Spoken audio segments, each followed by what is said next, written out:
Wonderful. That's 10 a.m. So I'll be kicking off in that case.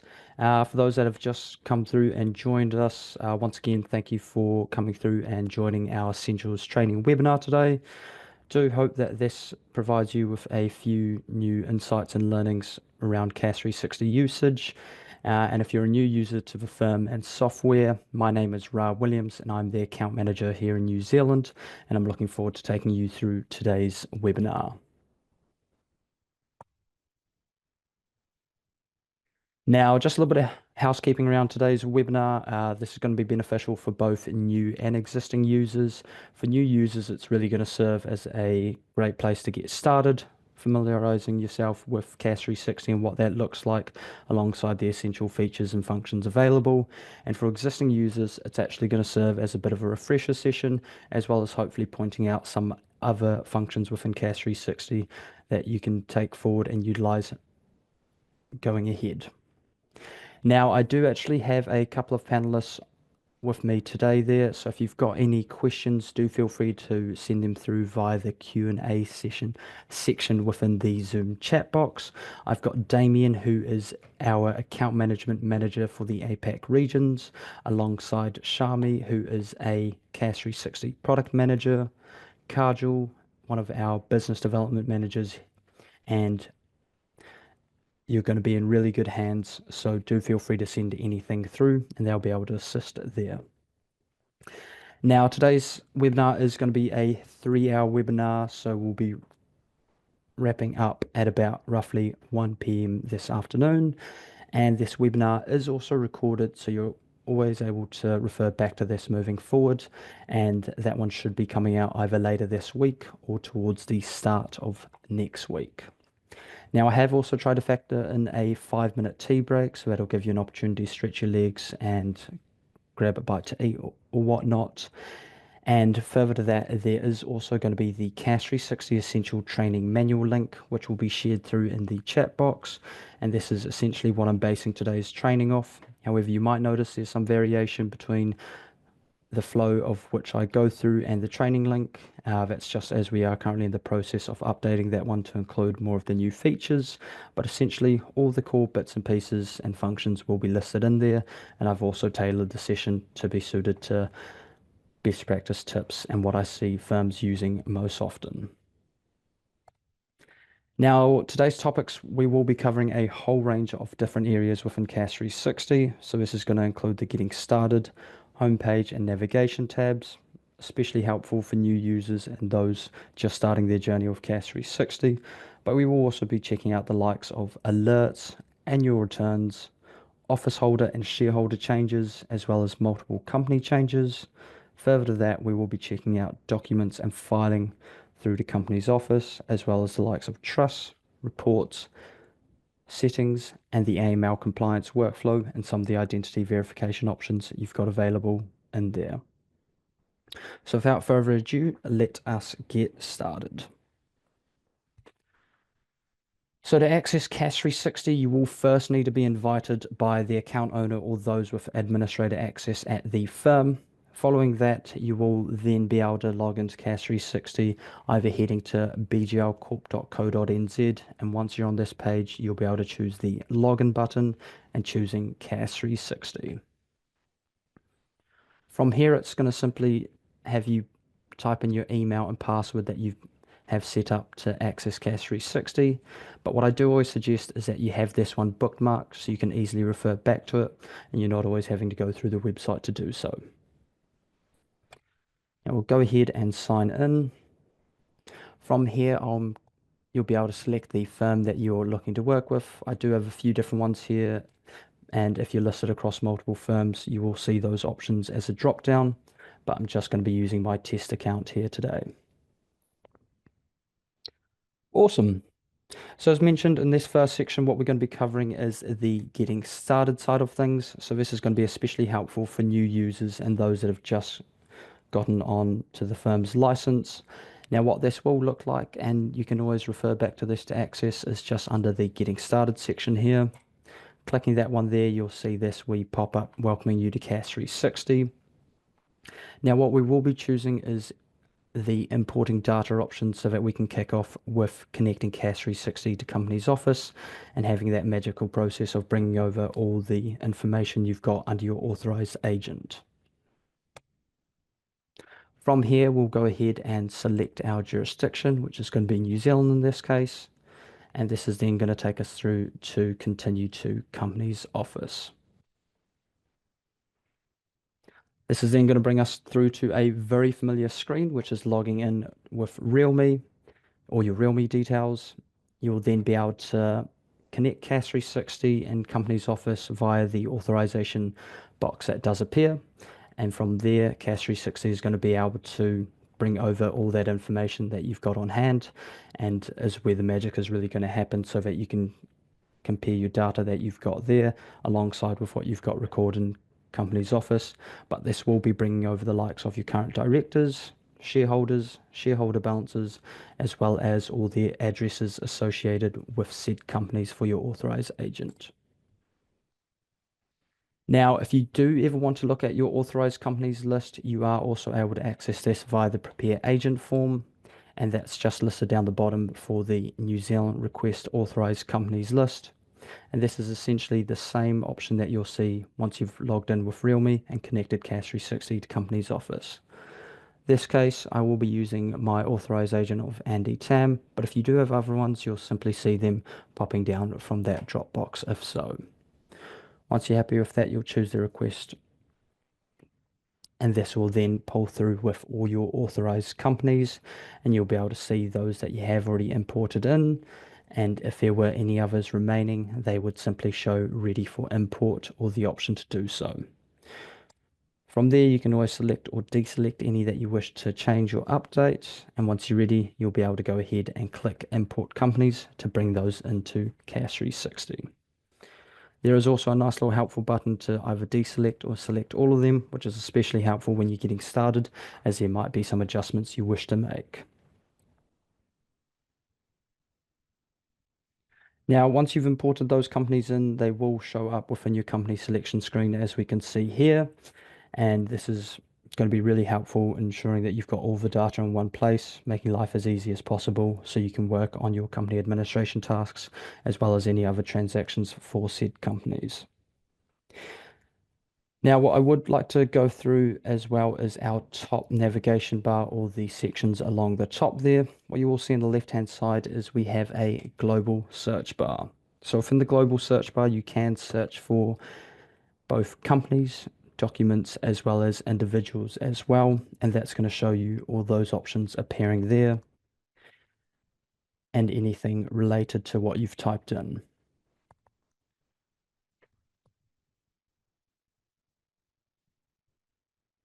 Now, on the right-hand side, you can see that you've got a couple of orange buttons, such as the community button. If we click that, this is then going to take you through to the community page. This is essentially an area in which you can create a post or check out other posts from fellow CAS 360 users if you're wanting to find out about any particular ways that other firms are doing something, or even if you wanted to start your own little post to start up a conversation around something. Do be sure to check this out, and I do highly recommend you do go about interacting wherever possible. Following on from that, you've got your feedback button. This is going to allow you to type in any feedback, and we do always welcome anything you would like to see within CAS 360 moving forward, as we are putting out releases every month. So you're always welcome to send through something that you think would make a great difference for all firms using CAS 360. Once you've typed in the feedback, you'll simply hit send, and then that will come through to myself and the team, so we can consider that in a future release. Just next to that one there, you do have your notifications bell. This is going to cover your notifications, but I will be delving a little bit further into this one shortly anyhow, so we will come back to this. Next is your help icon, which has a whole bunch of great resources on hand, which you can use to access the New Zealand help page. This is then going to bring you through to the CAS 360 help page, where you can find a whole range of helpful articles covering everything within CAS 360 and all the associated processes in a really helpful step-by-step manner. So in this case, I've just simply typed up director and it's going to show us all the relevant director articles and we can go ahead and check out perhaps appointing a director. And this is then going to take you through our helpful guide showing you all the relevant information as well as the steps on being able to do so.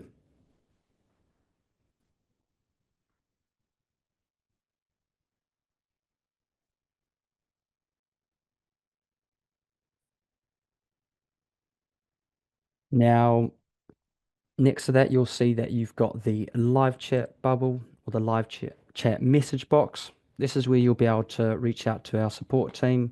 So if you've got a question, you will simply be able to simply type that one in there.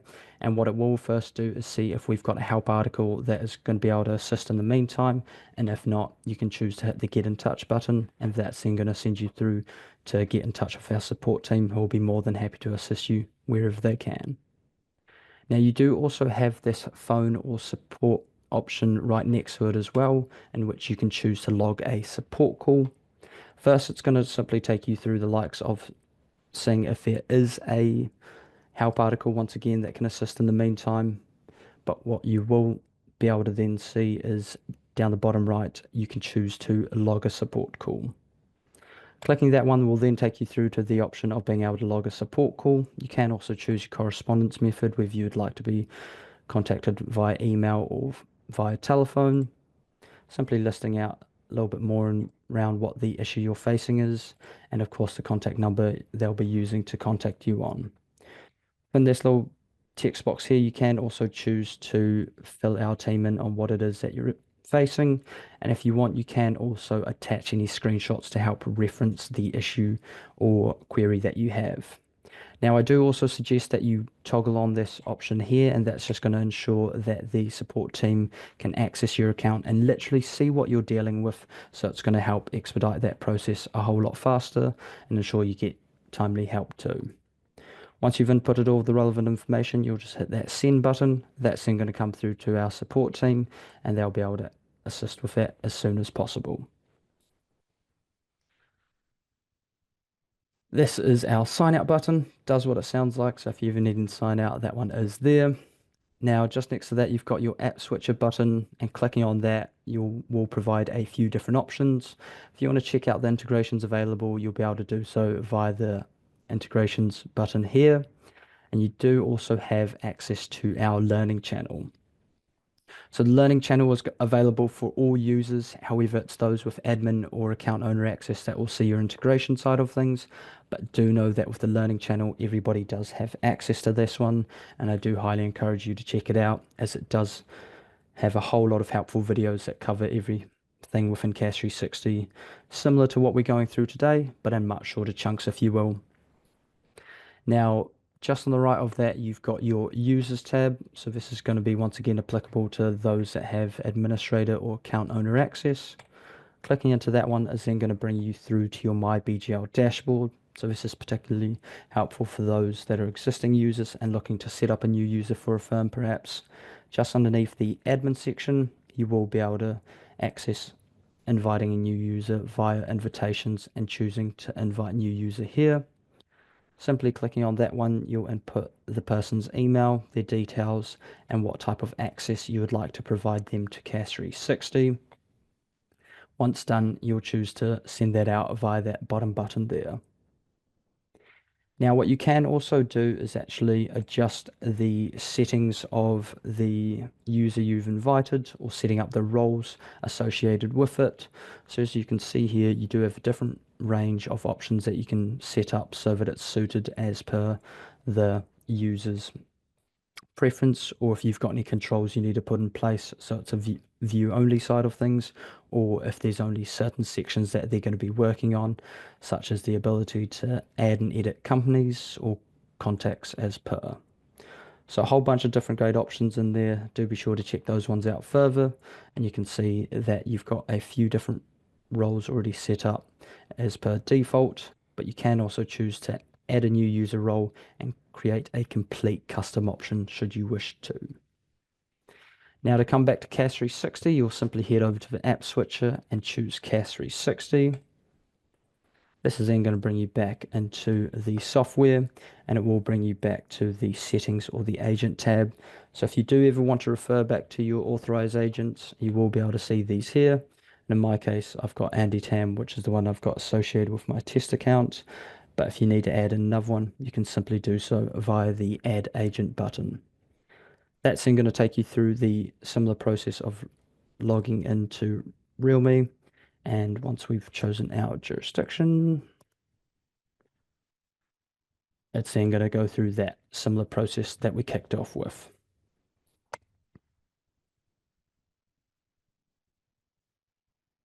Awesome. So that gives you a bit of an idea around the top functions and navigation options just listed up the top there.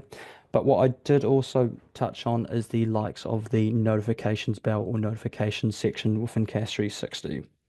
So notifications is essentially a wee snapshot of everything of all that is coming and going from CAS 360 alongside all the transactions that you have prepared. So from here we can see that we've got a range of different transactions we've prepared or notifications from said companies. And you can also choose to action these of either marking it as read or even checking out the receipt as well.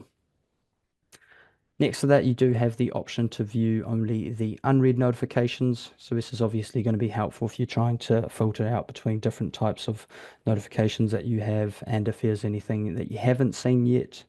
But what you do also have the option to do is expand on this and check out the messages tab by hitting see all messages.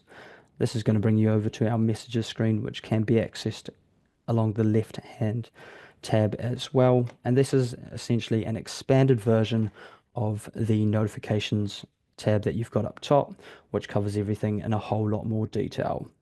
So we can see if there's been anything for a particular contact, what that transaction was regarding, the status of that one alongside the time. And you do have a range of advanced filters on the left hand side that will help you filter that through. So if you only want to check out the unread notifications, today's alerts, or even last month's alerts that you wanted to get a bit of a catch up on things. Next to the inbox, you'll see that you do have the outbox. This is essentially everything that you have prepared from CAS 360 and sent out. So this is going to give you an idea once again of who that was for, what type of document or transaction it was, alongside the status of that email. Now you will be able to see where that one has gone, and let's say your client has actually advised you, hey, I haven't actually received the email, but you can actually see they have. Well, it's going to be super simple to be able to send that one through once again. Click and view email, it's going to show the preview email box. You'll be able to simply choose send, and that will then send out another copy of that to said client. Once again, you do have a range of filters on the left-hand side you can use. So if you need to check anything whether emails failed, delivery still in progress, or what has been sent today or this month even as well. Now, we will be just skipping past the likes of the SMS messages. However, this is something that we are looking forward to releasing hopefully later this year. So do keep your eye out for that one and stay tuned. You do also have your pending outbox, and this is going to be where you're able to find any of your automated document reminders that you've set up, and you can also filter those once again using those options on the left hand side. Lastly, you do have the ID verification section, which is going to cover all of your ID verifications you might have sent out within CAS 360, and it will give you a really nice snapshot as to those that are still pending, completed, or those that you've done this week, and others options there as well. Now you can once again see that you've got a whole bunch of helpful information on hand, such as the email it's gone out to, who it was for, and of course what date and the verification result from said identity verification. Now another great option within the notifications tab is also being able to set up the likes of email notifications for CAS 360. So should you wish, you'll simply hit that toggle underneath the settings section, and what you can choose to do is set up email reminders in regards to anything to do with these filters you would like to have applied. So if you'd like to receive an email regarding the annual returns that are due, perhaps any failed emails, or anything else you would like to have that one set up, you can simply choose to have those toggled on or off, set that up to your own liking as per. And if you keep scrolling down, you'll also be able to set that up so it's either received daily, weekly, or even fortnightly, of course. You are also able to adjust what day that one comes through, as well as what time that is going to be sent. So you can really choose to set this up to your own working style and make sure it is tailored to your own preferences there as well. Once you're happy with setting that one up, you'll simply hit save settings and that one will be applied and you'll receive those notifications, email notifications moving forward. Now, what you will also see is that there is the search box along the top of notifications. So if you were trying to find a notification for a particular company, you can simply type that in, and that's then going to go ahead and search for the notifications around what you've typed in. So if you are trying to find out if something's happened for a specific company, you can simply type that in and you'll be able to exactly see what's going on around that one there too. You will also notice that this is also found within the messages tab. So do know that you've always got a few helpful search bars so you can keep on track of whatever you're trying to find and stay on top of things. Now, heading back to the company screen, what I would like to touch on next is our smart alerts. So we do have three smart alerts that are going to be really helpful for the firm to keep on track of things, as well as managing any discrepancies you've got between company's office and your own CAS 360 database. So the first one I'll be covering here is the return alert. This essentially is going to advise you of any annual returns coming up. So for this one here, we can see that there is actually one due at the start of next month. And on top of that, you've got a range of different colors and icons to let you know, depending on if something's well overdue, if something is due this month, and those will be highlighted as per to reflect that. Now, just next to that, you do have your health alert. Clicking on this is going to show you of any discrepancies between company's office data and what's in your CAS 360 database. And you can see here it is checked daily. So this was performed earlier today at around 6 o'clock this morning. Now, this is going to be really helpful in the case of you've had a client who's actually gone ahead and updated their address on company's office and they forgot to tell you about it. That one will then appear the following day as a health alert, letting you know that there is a mismatch, and you'll be able to simply reach out and confirm the necessary information with said client and update your own records to reflect that moving forward. This is applied across a whole range of areas within CAS 360 though. You can see that it will pick up on any office holder mismatches, general detail mismatches, as well as the likes of shareholding mismatches. So do be sure to check those ones out, and that's going to help you action anything that does require following up too. Your last smart alert you've got available there is your compliance alert. This is really helpful for if you've got any driver's licenses or identity documents attached to particular individuals. It is going to pick up on the expiry date that you have inputted there. And here we can see that, oops, there's actually been a driver's license expired for not only said contact here, but also that one there. Now, if we want to check that out further, we can simply choose to go to compliance, and that'll take us through so we can then action the necessary updates that's required for this. And the same applies to the likes of your health alerts as well. Now on the left hand side, you can see you do have a range of advanced filters. You can filter via your alert filters. So if you're wanting to check out more on just your annual return alerts and perhaps what's due, upcoming, or any other option that might be applicable to what's happening in your working day ahead. Same also applies to your AML and CDD compliance alert. You can simply choose to have those filtered by any that are showing up with that one there. If there's any that have the documents required, or even if there has been an expiry that's taken place on one of the identity documents too. Lastly, you do have the health check alert. So this is going to pull up any of your companies that have a health alert showing. So this is going to be great in being able to check up on any discrepancies and now allowing you to action anything that does need following up to.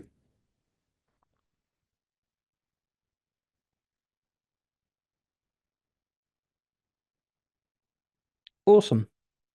So that's going to give you a bit of a rundown on the company alerts as well as the notifications and top navigation bars. So what we'll be looking to dive into next is the annual return process, as this is something I do know a lot of firms are utilizing CAS 360 for. So to access the return side of things, you can simply do so by clicking the returns tab on the left-hand side. But one of the things I would first like to point out to yourself, if you're not already making use of it, is our annual return listing report. So to access this, you can head to the reports section and then heading through to choosing annual return listing. What this is going to then do is it's going to pull up a annual return report option that will allow you to customize that to your own preferences. So if you only wanted to see perhaps between a certain date range, you will be able to adjust that alongside what companies this is going to be applicable to. If you would like it to be applied to all, you can simply leave it as per. However, if it was only going to be for a specific few, you can choose to toggle that all company selection off and then pick that out for the ones you want. But in this case, I'll go ahead and have it applied to all, and then we can choose to export that out either as a PDF or Excel formatting, depending on what you would prefer. In this case, I'll choose PDF and I can go ahead and show you an example of what that one would look like. We can see that that has now come through as a download, and simply clicking on that, we can see that we've got a whole bunch of information alongside the return status and the status date for this one here. So this is going to be helpful in assisting with your own workflow, but of course do note that there are a whole bunch of different options so that you can customize this further, so you can really tweak it to your own desires and setup as well. Now, if we head back to Returns tab, we'll now go through the annual return workflow available in CAS 360 alongside some other pieces around this. So just like your other screens, you do have a range of filters on the left-hand side. So if we're wanting to purely see what is currently due at the moment, or those perhaps that have passed that we need to action as soon as possible. But you will also notice that we do have the comparison report. So the comparison report, as you can see here, is similar to the health alert side of things. It's going to let you know if there's any mismatches between what you've got in CAS 360 and Companies Office. And what we do always suggest is that you only process those that have passed your comparison report, because this is just going to simply ensure that everything you've got within that is most up to date where possible. Now you can also choose to click on that, and that's then going to expand further so you can check out the comparison report and what those mismatches are showing, as well as all the other information that you did have listed in there. So as we can see here, we've just gone through the shareholders, directors, addresses, and the general details we have listed on there as well. And any sections that don't match up with Companies Office will be highlighted in red and showing it as a X next to it too. Can also choose to export this as a PDF file, so that's also going to be another helpful option should that assist in your working style and flow of things too. Now what we will do is we'll go ahead and look to process a annual return. So to kick off the annual return process, super straightforward. In this case, I'm going to be doing that for RMW Limited, as this one is passed and is due this month. So we'll go ahead and hit prepare documents. This is then going to kick off into our document production screen, where essentially all workflows within CAS 360 kick off with. So you input what type of change you're looking to do, choose to prepare the documents. This then comes through to our document production screen, and from here CAS 360 is going to automate and fill out the documents to assist with this. So CAS 360 will provide a range of different documents for said transaction. In this case, we can see that there is a cover letter, an annual return, and solvency resolution document. However, if you don't wish to have those included, you can simply choose to toggle them on and off. Now, if you did also want to preview what that document looks like, you can simply choose to click on it, and that's then going to show you a preview of said documents. Here we can see it's got all the necessary information filled out and listed as per. Now for this annual return, we can see that we've also got a signing line included. However, you will be able to adjust this by choosing the options button, and you can then choose to toggle on or off whether you want to have a signing line option available, as I do know some firms prefer or have their own client's preference to not sign off on the annual returns. But if you would like them to, or they do like to, that option is nice and easily accessible. And once you've applied that, you'll simply hit save to turn it on or off. So if I turn that one off and hit save, we'll now see that the pen icon is also removed.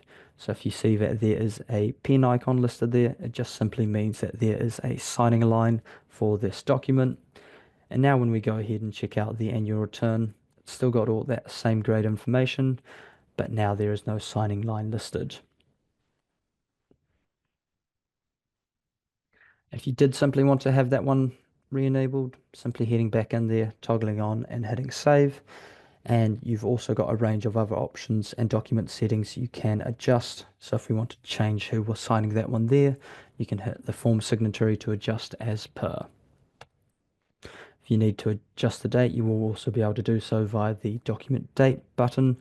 And let's say if you needed to backtrack that to a different date, you do also have a toggle that will apply that to all the documents within this transaction, so you don't have to have that done multiple times. Now down the bottom there, you will also notice that we have the document template section. So you can actually set up and fully customize all the CAS 360 documents, and these will allow you to be able to input which template you would like to use once you have set that one up. In this case, I'm just going to keep using the default option there, but you are able to simply change in and out from whichever one you would wish and hit save, and that will then be applied. Now we can also take a look at what the solvency resolution looks like. Simply by clicking on that one there, we can then see that we've got a document for that one alongside the signing lines for said directors too. Just like the annual return document though, you will also be able to adjust this by hitting the options button. You can even change that over to a minute should you wish, and then even further changes such as changing over the chairperson who's going to be signing that one too, and if you need to adjust the address listed within there that's associated with said company. Once again, you can always adjust the templates for this using the document template option down the bottom, as well as a range of other settings should you wish. Once done, hitting save, and that will be applied. Do just note that if you've got electronic signing enabled, this will advise you to make sure that this is still in action. So if we can see that there is the green pen icon, this means that digital signing has been enabled. If you're not looking to use digital signing, or this particular client doesn't have it and they prefer to manually sign off, you can simply choose to hit that pen icon. That will then become a grayed out version of it, and this just simply means that it's ready for manual signing.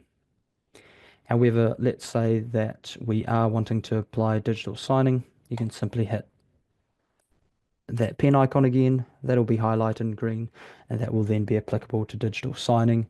And you can always refer to this under the electronic signing options too. Simply hitting this will then pull up which signing provider you currently have that one set up for. So we do have a few different options, being the likes of FuseSign, DocuSign, and Adobe Sign, who are all approved for us to use through the company's office processes. So do know you're in good hands with these integration partners that we have available. But as I was saying previously, if you didn't, you can also choose to change that over to none, and then that's going to take off the digital signing process and grey out that pen as per. Now, what you will also see, just heading back to the electronic signing options, is if you do have digital signing enabled, is that you will be able to actually see who is going to be signing said particular document. So in this case, we can see that Barden Stout will be signing off on the solvency resolution. And if we like, we do also have the option to send through an email to those that have signed the documents once it's been completed. So you do always have a few different options as well as per. Now, once you're happy with that, you always just choose to go ahead and save that, and that will then be applied. And from there, you will be able to choose to either send that off to your client. If we hit send all, this is then going to show you a preview of the email that will be going out to your client. So we can see here, this is the content that is going to be making its way out. Now, just like our document templates, our email templates are also fully customizable as well. And I will be delving into this a little bit later as well, but do be sure to make the most of this. And as you can see here, we do have some text codes taking place. So what these text codes refer to is the automations and codes that CAS 360 will pull through with the information that is associated with said account. So in this case, it says Dear Client First Name. That's then going to automate it and say Dear Barden. So you do have some really clever text codes that can be used to help streamline things and make life a whole lot easier, so you're not having to continuously update this to suit, and that's going to make life a whole lot easier as well. As I did mention, these are fully customizable, so you can see I've adjusted this to include our logo, but you can literally adjust this even on the fly as well. So if we'd like to make this bold, unbold, whatever it may be, you will also have the option to change it on the spot too. So a range of different options, and you can also use the text codes that I was referring to also be used in the subject line. So you've always got a whole great range of different options that can be applied as well. Now we will see up along the top who that email is going to be making its way out to, but if you need to CC in anyone, BCC anyone, you do have the option to do so. And if you've already set up some automatic BCCs or CCs, they will appear within that section there. Now in this case, I'm just going to head back so I can also show you what your other option is. You will also have the option to download the documents. So let's say you've actually got your client in office with you. You will actually be able to hit that download all button, and that's then going to go ahead and download that as a file on your computer. And this will then push out that return from our return screen through to the document screen. Now the document screen is just access on the left hand side there. And as we can see here, RMW Limited annual return is now showing up. This is also letting us know that the due date is taking place later this month, but we've gone ahead and prepared that as of today. So once we have got the signed copy back, we can also look to attach that via hitting the options and attachments button. However, if there's no signing that's been required, let's say we just did the annual return and we had toggled off the solvency resolution, what you would be able to simply do is hit the lodge button, and that will then file through to Company's Office, and the annual return will be updated on Company's Office as per. So this is going to give you a bit of a rundown as to how you can go about filing annual returns and the workflow behind it. Super straightforward, and as you can see, you've also got a whole bunch of different options where you can customize your documents and emails to really suit the firm's preference, as well as, of course, allowing you options depending on what that transaction is as well. So the next section I will be covering is we'll be looking at doing some office holder changes. So to access the office holder screen, you'll simply head to your company side, company section. From within here, we can simply choose the company that we are looking to make a change for. In this case, I'm going to be looking to make a office holder change for CAS 360 004 Limited. Heading into this one here. This is going to then bring us into the company information that we've got listed for its general details. And to make a office holder change, we'll simply choose the offices section listed. Now, what we can actually see is there is a live check going on. So if this past green box you can see appearing, this is actually letting you know that it's comparing with what you've got on company's office side as to what you've got in CAS 360. And we can see that everything is matching up and as per on both sides, which is great. So you'll always be able to be on top of any discrepancies, or if there's any transactions that are yet to be filed. Let's say you've started something and yet to go ahead, it's actually going to let you know, which we'll actually be able to see oh so shortly too. Now, for the first director change I'll be liking, or the first office holder change I'll be making is we'll be looking to appoint a director. So this is nice and straightforward, and what you'll be choosing to do is hit the Add Officer button up the top. This is then going to allow you to add in the name of the officer you're looking to do so. In this case, I'm going to go ahead and choose the likes of Ronald Lopez. So I'm going to pull up with a quick snippet of their address and birth details. We can then go ahead and choose what position we're going to be appointing them as. In this case, I'm going to choose Director. Now you will also have the option to set the meeting status. This is largely for your document side of things, and will reflect to show as per. So if they are an attendee, or if you need to set them up as a form signatory or other option, there is also that as well. Now your date section is just going to show what date they were appointed on. So CAS 360 will automatically choose today's date for the transaction you're preparing. So do know that this will automatically jump to that date that you're working on. However, if this was something for a previous date, you will also be able to select that and adjust that as per. However, I'm just going to keep that as it is, as I'm happy with that. And if we wanted to add in any notes, you will also have the option to do so in the note text box just listed underneath it. Once we're happy with all of that and we've completed all the steps, we'll hit save. As we can see here, we've now got a notification advising that an officer has been added to said company, and we can see that Ronald Lopez has been added as a director. And what has happened is the print toggle option has now been turned on, and what we can do is we can go ahead and prepare the forms for said transaction to then send off to our client and then file through to the company's office from the document screen. So once again, similar to the process of that we went through within the returns tab, and within the top left hand side you can see that the change that has been applied will also be pointed out. So Ronald Lopez has been appointed as the company's director on said date. Now CAS 360 once again has a range of different documents that will be applied as per this document, or transaction I should say. So this is going to include a company change summary, the company's office form for the consent and certificate of director, or Form 9 if you will, as well as the likes of a director's minutes, register of officers, members' minutes, and consent to act. Now, if we wanted to adjust what is included or not, simply choosing to toggle on and off what you would like or what you wouldn't. And if you wanted to preview that one as well, you will simply be able to go ahead and click on it. So if we check out the register of officers, we can see that the register of officers has now been updated to also include Ronald Lopez as of today's date.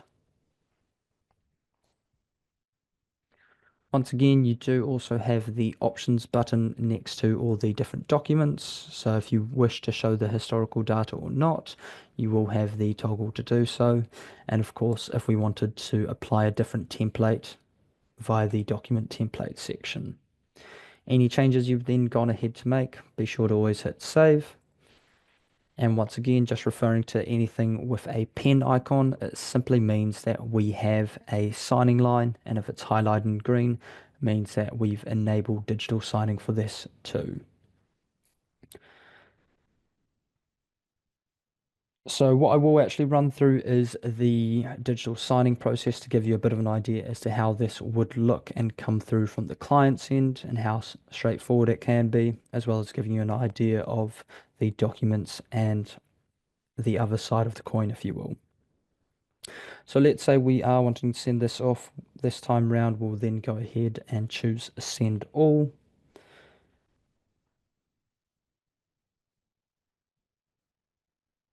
This is then going to once again bring us back to our preview email section to give us an idea of said email and what it will look like.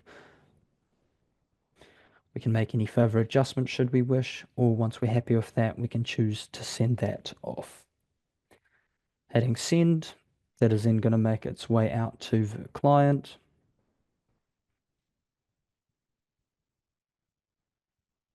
Lovely. And just like that, we've got a notification advise that this has been sent off.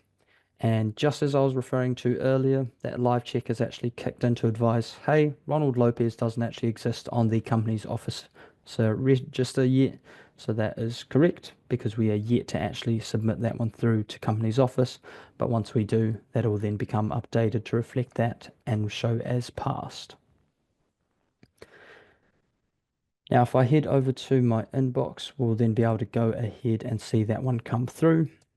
It's barely taken a minute or so, and we can see that this has now come through to myself, who's acting as the client. That text field has now auto-populated with the client's name as per Dear Ronald, as requested. Said company change summary and supporting documents for said company have been prepared for you. We can go ahead and review said documents. Using FuseSign following through here, it's a nice and straightforward process, but will be quite similar for your other digital signing providers too. This is one of our more commonly used integration partners, so just following through with FuseSign. Once again, we can go ahead and follow through on the digital signing process.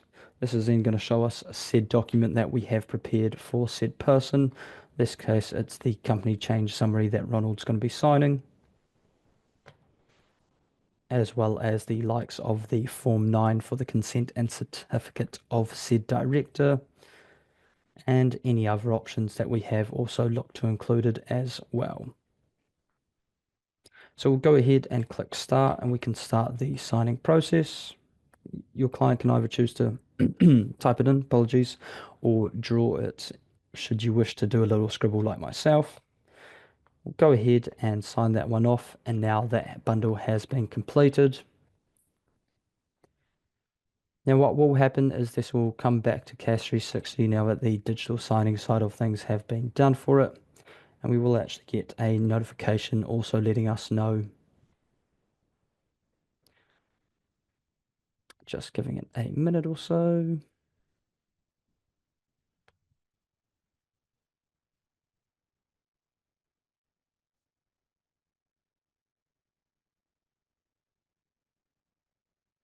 Apologies, seems to be taking a little bit of a while, but anyway, as we can see here, for the likes of a company that I had done this for earlier, we can see that said documents have been signed and who that would have been signed by as well, and that one will come through, so you've got an idea of that there as well.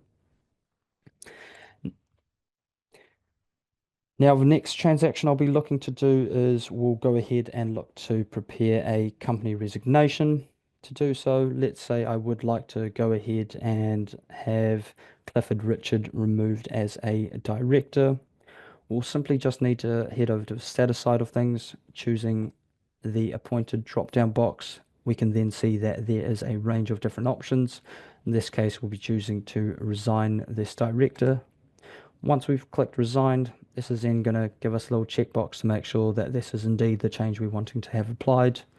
Once we go ahead and tick that, we can then see that this is allowing us to prepare forms for said company director resignation.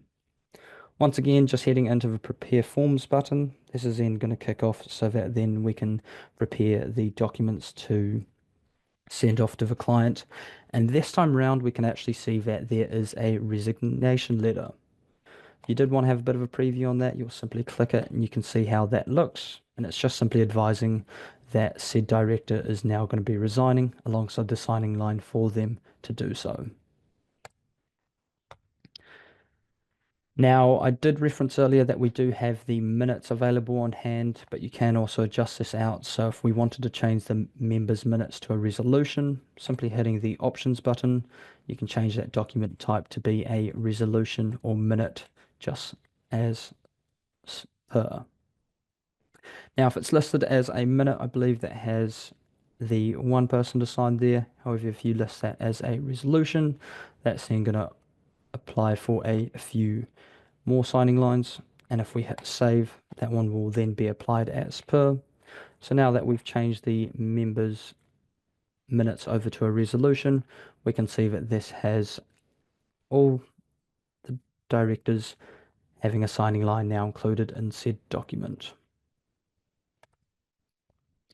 If we wanted to change that back, super straightforward, simply heading to the document type and choosing minutes.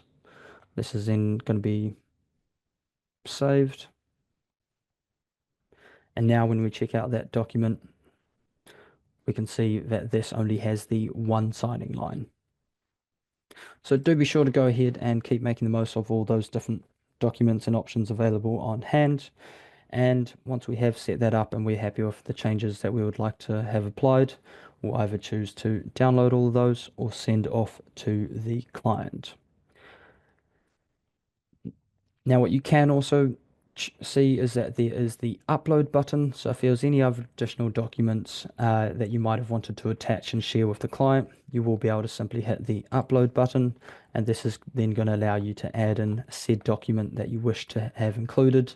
And you will then be able to send those off or download that, including those ones too. In this case, I'm just going to look to download these documents.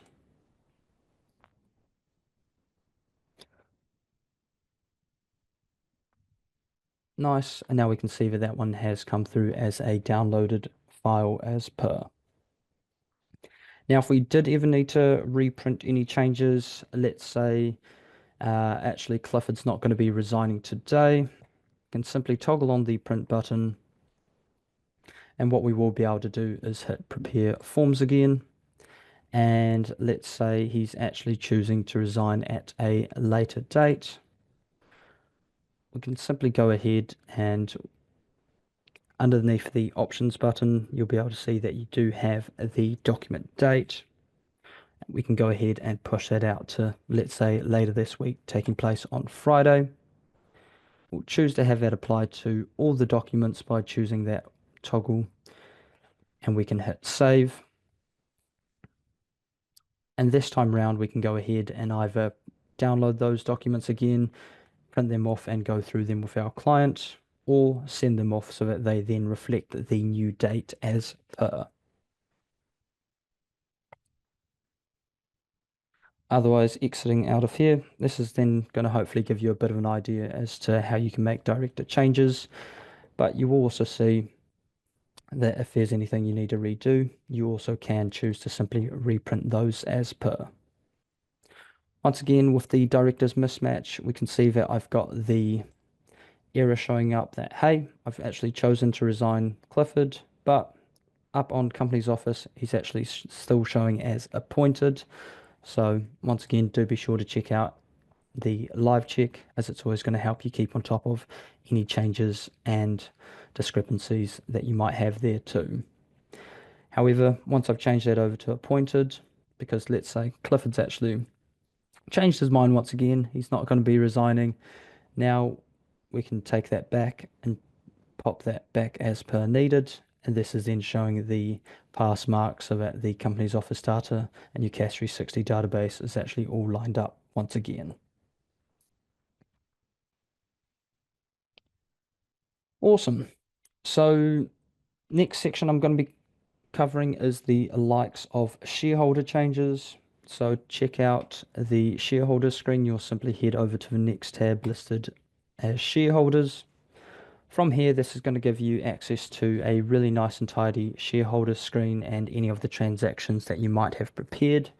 If not, what you will see is your balances that have been brought over from Company's Office from when you turned on the integration between Company's Office and CAS 360. This is then brought over the current shareholder balances for the shareholders listed on said company.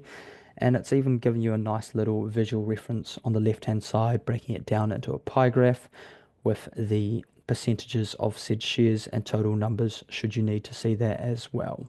You can also choose to apply a few different toggles. So if you wanted to view only current shareholders or have it as extensive shareholding, you can apply those and that will then change things as per.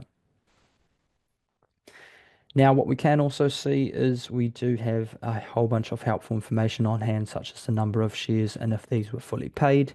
But if you toggle over the purple information icon or eye icon next to it, it will also give you a bit of a breakdown into the share information a little bit further, such as the total amount paid, paid per share, and if there were any premiums and any unpaid amounts as well. Now, the first shareholder transaction I will be going through is a shareholder allotment, but what you may or may not would have seen when I first jumped over to the shareholder screen is the shareholder side of things does also go through a shareholder check.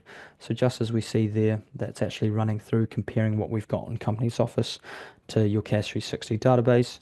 So if there was any mismatches or discrepancies, this one would be showing up top advising us that there is a variation. Now, heading back to adding in a transaction, if we are looking to prepare a share transaction, we'll simply head over to the Add Transaction button. Clicking on this is then going to allow us to prepare a range of different share transactions available within CAS 360. And in this case, I'm going to be taking you through the share allotment process. So choosing share allotment, this is then going to bring up our share allotment screen where we can choose the date that it's taking place for. And we can input who is going to be allotted some shares.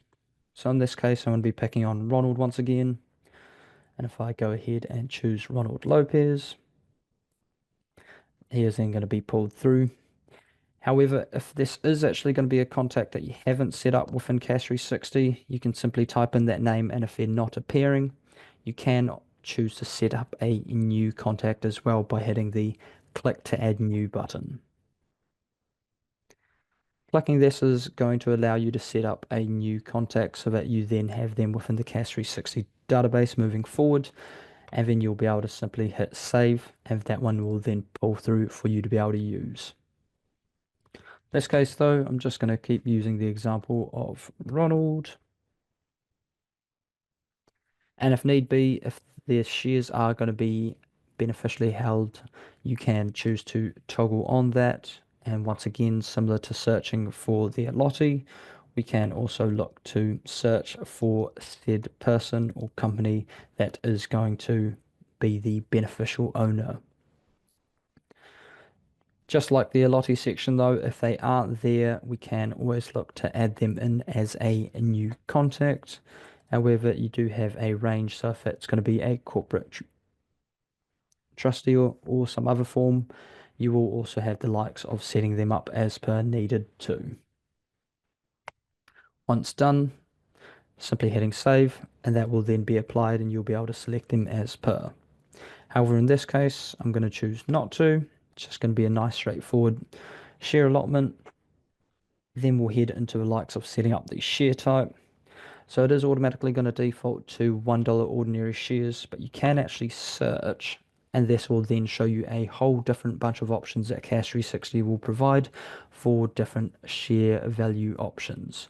So you can see we've got $1 ones, but there's also $5, 20 cents, 5 cents, a whole bunch of different options within there. And you do also have the option to be able to search up different options as per. And if we leave it blank, this is just going to pull up with the range of a whole lot of other ones as well. Now, let's say that I am looking to do an ordinary share, but none of these values match the type that I'm looking to do. Once again, we can set up a new share type by simply hitting this click to add new option. And this is then going to take us through the process of setting up a new share type with the desired share value and share amounts as well. Do also have the option to adjust the currency, however, I'm just going to be leaving this as New Zealand dollars. But once you've got that set up, that will then appear as per. and you'll be able to see that from within the share options you've got, or by simply searching that one up as per. This case, I'm just going to run $1 ordinary shares, and we'll go ahead and choose the number of shares being allotted to Ronald. Just going to add in a nice easy 10. Now you will also choose or have the ability to choose the consideration type. As you can see, there is a whole range of different options here. In this case, I'm just going to be keeping that as per cash, but you are also able to adjust that alongside adding in the premium that's going to be paid per share, or if there's any unpaid as well. Now, the meeting status is once again reflecting back to that of the documents that will end up being prepared. But if you did want to add any notes, you will have the option to simply type them in within this note box here. And at the very bottom, what you will also see is there is the likes of certificate details. So if we go ahead and click the plus button, this will then expand within that. And what we can see here is it's going to lift out the certificate details, so it will show the certificate type as a transaction. What CAS 360 is also going to do is it's automatically going to pick up on the transaction or the number of transactions this has taken place as. So because this is the first transaction, this is labeled the certificate number as number 1. So the next year transaction we look to prepare, CAS 360 is then automatically going to change that over to number 2 and as per respectively. So do know that that's going to be quite helpful in terms of keeping all the numbers of certificates accurate and correct, but you can always adjust this out if you needed to as well. Now let's say I'm happy with everything that I've got there and I'm ready to proceed. You'll simply hit save. This is then going to add that data into CAS 360, and as we can see, we've got a share allotment for Ronald Lopez taking place as of today's date, number of shares, and it even shows that certificate number listed as well. What we can then go ahead and do is choose to prepare the forms for this one, simply by hitting prepare forms. Once again, it's going to take us through to the document production cycle and going through that same workflow that we've seen previously, but this time with all relevant documents for said share transaction.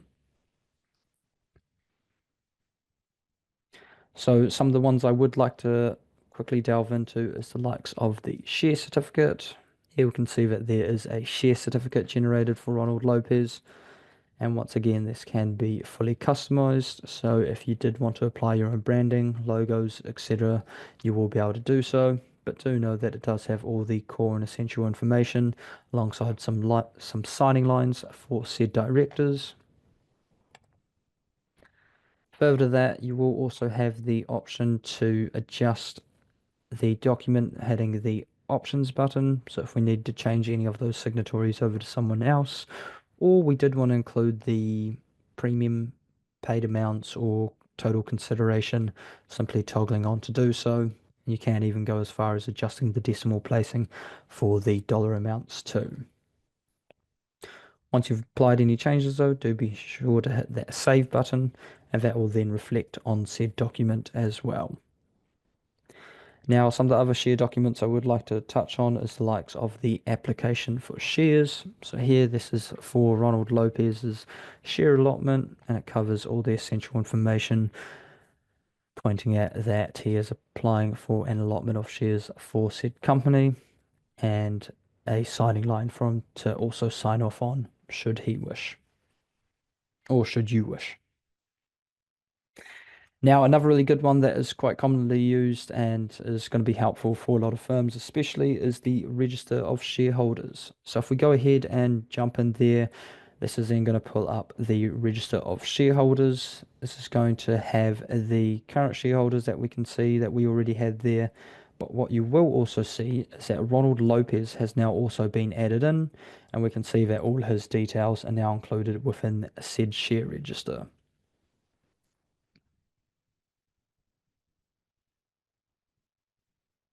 Awesome. Now let's say I'm happy with everything there. I will then either choose to send that off to the client for signing or for review, if you will.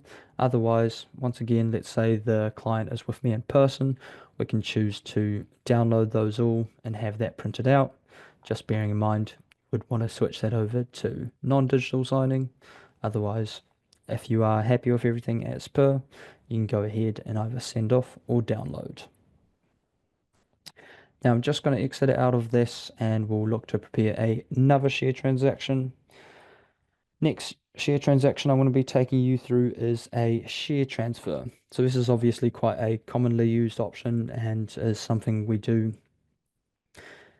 suggest you check out if you haven't already started making the most around the share functions in CAS 360. But to simply do so, you'll head back to add transaction, choosing share transfer. This is then going to take us through the process of adding in the data for said transfer. So in this case, let's say I'm going to be transferring some shares from Alexia over to, picking on Ronald once again, Ronald Lopez. Don't know, he's not a real person, so hopefully not actually picking on anybody. Um, and of course, if you're going to be beneficially held, you will have that toggle to turn on and choose the beneficial owner. If not, we'll simply proceed through with the rest of the information. And once again, taking a look at the certificate details, this is automatically updated to certificate number 2 for the transferor, as well as the transferee's certificate number now being listed as number 3. So really helpful, and as you can see, CAS 360 is automatically having that applied and updated. Oh, and if you even go ahead and click save and try to proceed without actually completing everything, it's going to advise you, hey, you've tried to do a share transfer, but you haven't actually inputted the amount of shares to be transferred. Please input this. And even further to that, if you choose to input an amount that is larger than the amount of shares that said person currently has, you will also be advised of this. You can adjust this to suit as per. Now, once I've got all my information in there and all is right, hitting save, this is then going to once again kick off and go ahead and prepare forms for us. And we can see that the print button is toggled on for Alexia with the transfer out of shares of 5 shares and the transfer in of 5 shares to Ronald there. You will also see that there are the updated certificate numbers there listed too. And this time round, we can see that the shares are now for a share transaction transferring 5 shares from Alexia over to Ronald Lopez on said date for said amount. Now, once again, do be sure to check out all the different documents you've got on hand. We can even see this time that we have the likes of the waiver of preemptive rights with the signing lines for said company shareholders to sign off on and the information associated. Following that, we can check out the share transfer form listing out the share transfer taking place from Alexia over to Ronald and includes a witness signing line should it be needed as well.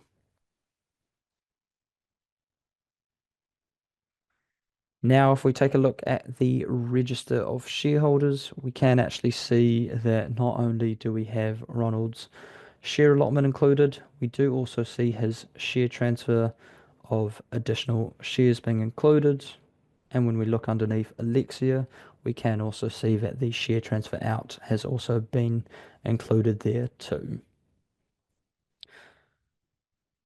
So CAS 360 is really going to benefit yourself if you are making lots of share transactions and needing to keep documents on hand for all these different types of transactions. But you will also be able to choose what type of documents you wish to have included and even make further adjustments as needed, or should the firm's preference be applied to different types, you can go about setting that up as documents and or document templates as such too. I'm just going to exit out of this screen, and what we can look to go ahead and prepare next is a share allotment to a joint member. So this time we'll go ahead and choose share allotment, and we'll go ahead and choose to set this up for a joint member. So you can simply type in said contacts, and as you can see here, If you've got any joint members already set up, they will be showing once you've inputted the name of the first person or even the second person. However, if we need to set them up as a new joint member, you can simply do so by clicking that Add New button. And once again, setting up what type that's going to be, whether it's an individual, company, or joint member. Simply selecting joint member will then allow you to add in the representatives. If I can spell my own name right, lovely, Ra Williams. And then we'll be able to go ahead and add those representatives in as per.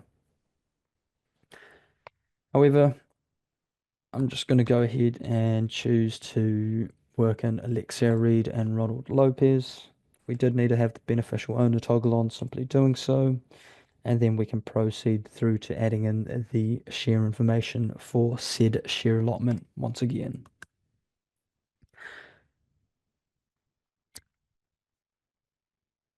This time round, we can see that the certificate number is listed as certificate number 4. So CAS 360 helping you keep on top of which transaction number that is and the certificates to reflect it as per. And it'll then shake it out to advise that, hey, we are now preparing the documents for said change. As you would have heard me refer to earlier, though, up the top, we can see that we are now getting some mismatch warnings from companies' Office and the data we've got in CAS 360. If we go ahead and click See Errors, this is then going to go ahead and let us know, hey, you do actually have a few discrepancies. So for the likes of Lexia, it's actually a bit of a variance because we haven't actually processed that share transfer. However, once we did, that one would then go ahead and be removed. But for the likes of some of the other ones, we can see that it will also pick up on any other bits and pieces, especially for the share allotment of Alexia Reed and Ronald Lopez that I've just done. I've gone ahead and added that in, but this is not found on the company's office side at all. So it's going to be really great for obviously helping you pick up on discrepancies. And if there is still a share transaction that you might have started but didn't end up finishing, you will be able to simply choose to toggle on the print button and you can go ahead and prepare those documents to then file through to company's office.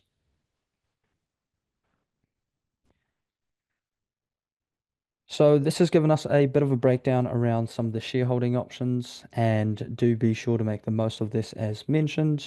You do have the ability to also add in and cover dividends as well. So do be sure to check this out, as not only are the share transactions going to really help with covering some of the tasks you might need to do for some of your clients, but also covering the ability to cover their dividends as well. Now, I might even quickly show you what the dividend process looks like. It is super straightforward. Once you have added a dividend, you'll have the option to review your dividends. But just like our share process, it's going to it's going to take you through a very similar workflow in which you'll choose the share type that it's applied to, entering in the dividend amount. Let's say it's going to be a $10 dividend. What CAS 360 will then go ahead and do is cleverly calculate the imputed credits alongside the amount for the resident withholding tax based on the percentage that you've set it as. Finally, it will put out the net dividend, and this is going to really be helpful, especially if you've only been provided the dividend amount, but you do know what the tax rate and resident withholding tax rate is for this one here, and let CAS 360 do the rest of the work there for you.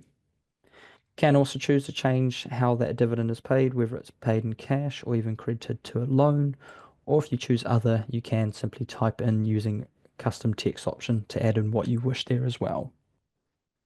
Of course, you can always adjust the currency if it's going to be of a different currency, but it is always going to default to New Zealand for all of our CAS 360 users based in New Zealand, of course. And once we're done, we can go ahead and proceed through to save and prepare documents for this. And that's then going to take us through to the document production cycle, similar to that as what we've done earlier. If not, you can choose to just hit save, but in this case, I'll show you what some of those documents look like. And here we can see that we've got that dividend and applicable information now all being listed out as per. So we can see that there are 40 shares, the amount of the gross dividend, imputed credits for this, and all the other bits and information as well, alongside a whole bunch of awesome dividend documents that have been generated for this. So if we take a look at the dividend statement, that's been listed out as per. You do also have these ones referencing all that information that you've looked to input and to the different types of shareholders as well.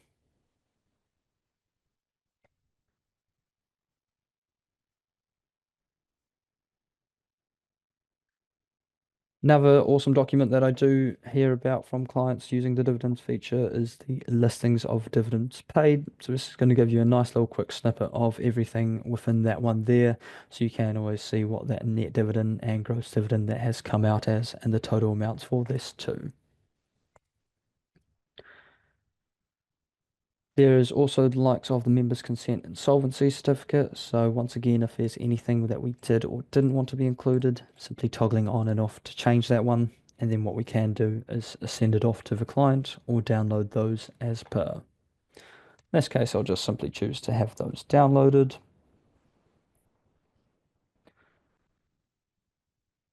And now when we go ahead and click the review dividends button, this is then going to come up and show said dividends that we had prepared earlier.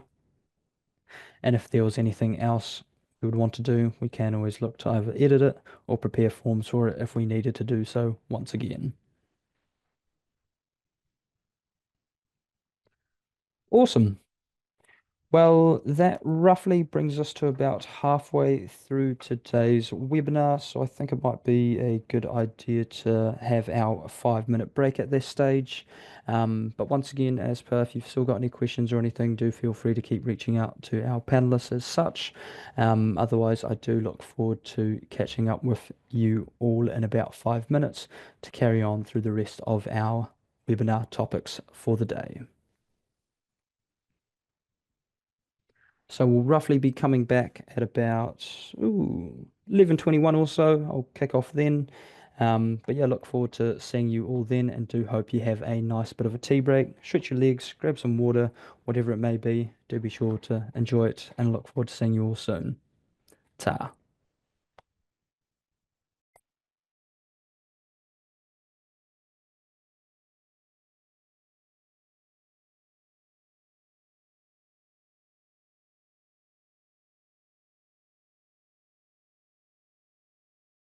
Awesome. So that's 11:21. I do hope everyone's managed to squeeze in either a quick cup of tea or a good stretch of the legs. And what we'll now be going through is the rest of the topics.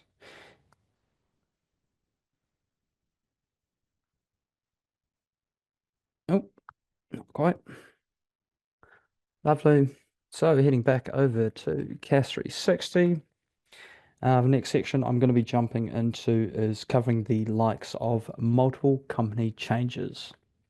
So to access multiple company changes, you'll simply head to the multiple screens on the left-hand side there. Now, for those that aren't familiar with the multiple company changes screen or are yet to utilize this, this is a really great feature within CAS 360 that I've heard a lot of positive reviews around. And what it's essentially going to help you do is, let's say, if you've got a director appointment where he's actually going to be a director listed across multiple companies, you will be able to do that within a few clicks of the button, as opposed to going into each company and manually checking and applying that as per. Same goes with the likes of any address changes for a business. And you can also even go ahead and update a contact address change. And this is going to make it really easy to pick this up across any other contacts where it might be listed. So looking at your mum and dad based businesses as such, where there might be a range of people that share an address because they all live at the same house or whatever it may be. This is going to be one of those features that's really going to help you go through that and make life a whole lot easier by saving time doing that all within the one place and letting CAS 360 pick them up all up for you. So to do so, we'll simply head to the multiple screen as listed.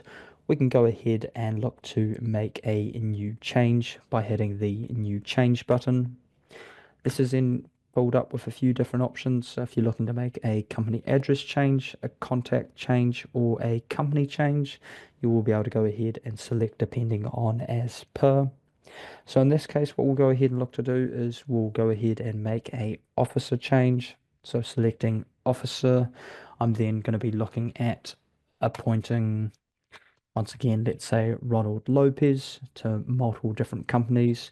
We'll be setting him up as a director. And of course, you've always got the date should you need to change that one over, should the resolution date be different. But otherwise, hitting next to then proceed. This is then going to allow us to choose what companies he's going to be set up as a director for. So let's say we'll go ahead and set him up for the likes of this one here, as well as RMW Limited. What is now going to happen is CAS 360 will go ahead and look to prepare the forms for his director appointment across these two companies. So here we can see that the director appointment and the ability to prepare forms for this has been set up for Ronald Lopez under Fireside Masters. Has also given us a little wee uh, icon next to it advising that he is also a shareholder within this company too. However, underneath RMW Limited, we can see that he's not listed as a shareholder for said company, but we'll just be setting him up as a director as per. Now, what we can also look to do is we can go ahead and prepare the forms for said change. Simply hitting prepare forms, that's then going to walk us through that director appointment process that we went through earlier alongside those different documents that are available. And you can always, of course, adjust this further should you need. However, let's say I've actually got a few other changes I'm looking to process. So one might be the likes of processing a contact address change. So what we can look to do is actually process a contact address change underneath contact changes, choosing contact address, go ahead and pick a different contact this time Alexia Reed. It's going to show up with their current address, which is 87 Christchurch, New Zealand. Or not exactly, but just skipping a few words, if you will. We can go ahead and input the new address we would like that one to be applied to. Let's say she's going to be moving from Christchurch up to Auckland, perhaps. You'll be able to set the date for this as per. However, some of the really clever pieces around this is that it's also going to pick up if there's any other company addresses for service that are the same, or if there's any other contacts that have the same address. So here we can see that one contact was actually found with the same address. Oh, and would you look at that? Sarah Reed, who's actually Alexia's sister or cousin or whatever it may be, for a relevant example, who lives at the same address, is actually being picked up there, but they're actually both going to be moving up to Auckland. You can then choose to have that applied to said contact as well.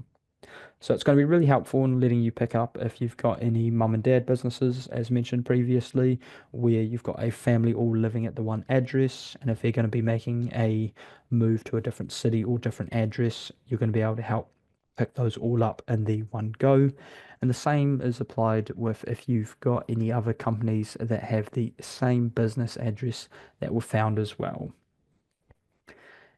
Now, simply toggling on or off to have that one applied, and then we'll simply go ahead and proceed to do so.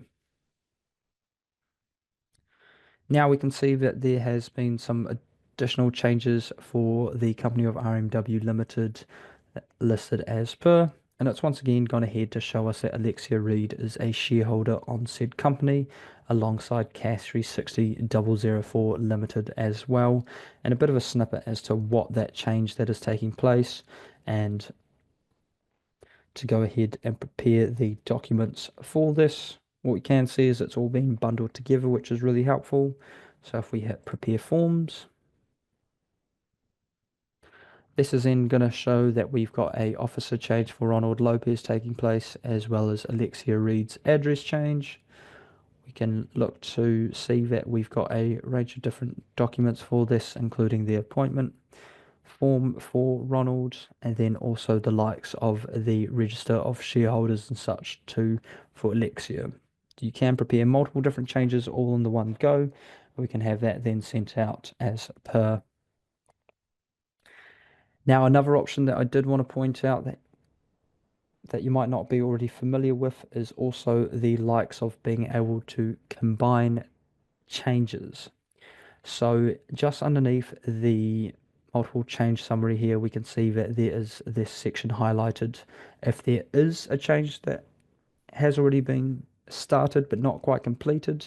So here we can see that actually yesterday I had gone ahead and allotted or done a share allotment to Ronald Lopez for 10 $1 ordinary shares. However, I haven't actually completed that one. So what I can look to do is simply toggle that on. And now when we go ahead to prepare the forms, this is also going to include not only Ronald Lopez's director appointment, but it's also going to include his share transaction that I had worked on and started yesterday, but didn't action any further. So now when we send out our documents to Ronald Lopez, this is going to include the likes of not only his Form 9 and director appointment, but also the share documents for said transaction as well.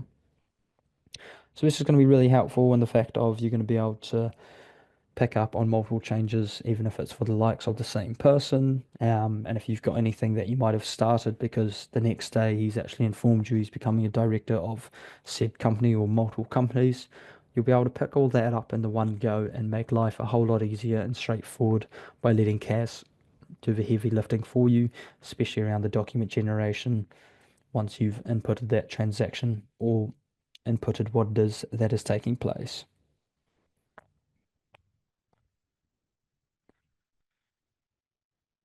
Just jumping out of this screen here, one of the other multiple company changes that is quite helpful is the likes of preparing a change for a address of service change. So underneath the company addresses, you can see that there is the option to change the address for service. If we go ahead and choose that option there, it's then going to be able to allow us to choose which company that we are looking to make a change for. My example, I'm going to be perhaps making this change for CAS 360 004 Limited. This is going to give you a heads up on the current address, which so let's say it's currently based in Masterton. We'll go ahead and say that it's going to be moving over to, shall we say, Auckland once again, what the resolution date for that is going to be. And of course, it's going to pick up on the fact that the effective date of change must be at least 5 days in the future. So it's automatically going to pop that out for 5 days ahead, 5 working days, of course. As we can see, it's currently Tuesday. And so if we factor in those working days, it's going to end up landing on the 26th there. Now, just like the other changes that we've prepared within the multiple changes screen, CAS 360 will actually pick this up if there's any other either company addresses for CAS 360. So apologies. You can also have this applied to if there's this change applied to the other company addresses for CAS 360 004 Limited. So if you toggle that option on, you can actually have this then applied to not only their address for service, but also their address for communication, meeting address as well. If not, you can simply toggle it off or set it up as your liking, but it's going to make life a whole lot easier so you're not doing it one by one, of course, by simply having that toggled on. Now, further to that, you do also have the ability for it to make this change where the company address is, or company address for service is the same across another company. Hovering your mouse over here, it's also going to show you that, hey, RMW Limited actually has the same address for service. And if you wanted to have this change applied to that one as well, you can simply turn that on. If that's it, that is also going to be prepared for said company as well. So this is obviously going to be really helpful if you've got multiple companies operating out of the same address, which isn't actually too surprising in some of the metro areas that we see today. So this is especially going to be helpful for some of those company if you have those listed as well. Awesome.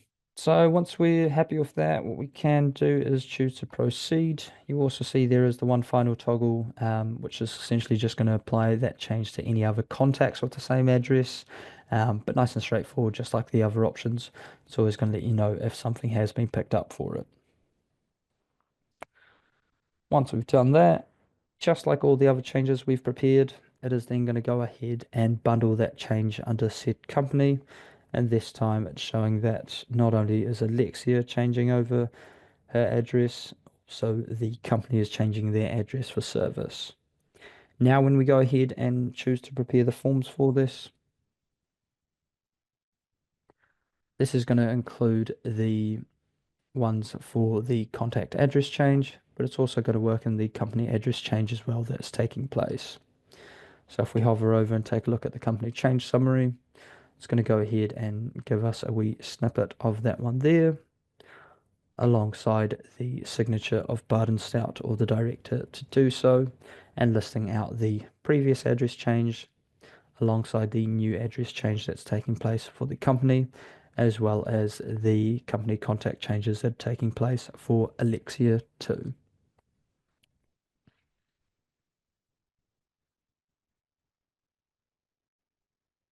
Wonderful. So that's going to give you a bit more of an idea around the multiple change or multiple companies changes screen, and do hope that you're actually able to make the most of this moving forward, as it is definitely something that helps a lot of firms save time and generally make life easier when it comes to these types of transactions affecting multiple companies or contacts as per. Now, the next section I'll be diving into is our documents screen. This can be found just on the left-hand side there under documents, or the icon that looks like a document, if you will. And just like all our other screens, we do have a range of filters on the left-hand side. So if you wanted to filter by perhaps your annual returns only, you can simply do so. And then the same applies with the likes of your awaiting signature filter. So you can check those that have gone out but are yet to be signed. Or if you're wanting to check out those under electronic signing, those that have been sent out but are yet to have anything come back as per. Now I'm just going to go ahead and choose to hit all documents, which is essentially just going to bring us back to the standard show all screen of things. But just like our companies, trusts, and messages screen, there is a wee search box as well in which you can simply search up. So if you were trying to find something in particular, let's say just annual returns, you can search for that and that will also show up for that one. Or let's say it might be a director appointment. Simply typing that in is then going to show you all that is relevant and applicable to what you've typed in there. Now, for those of you that might not be familiar with the likes of automated document reminders, I'm going to be touching on this one as well.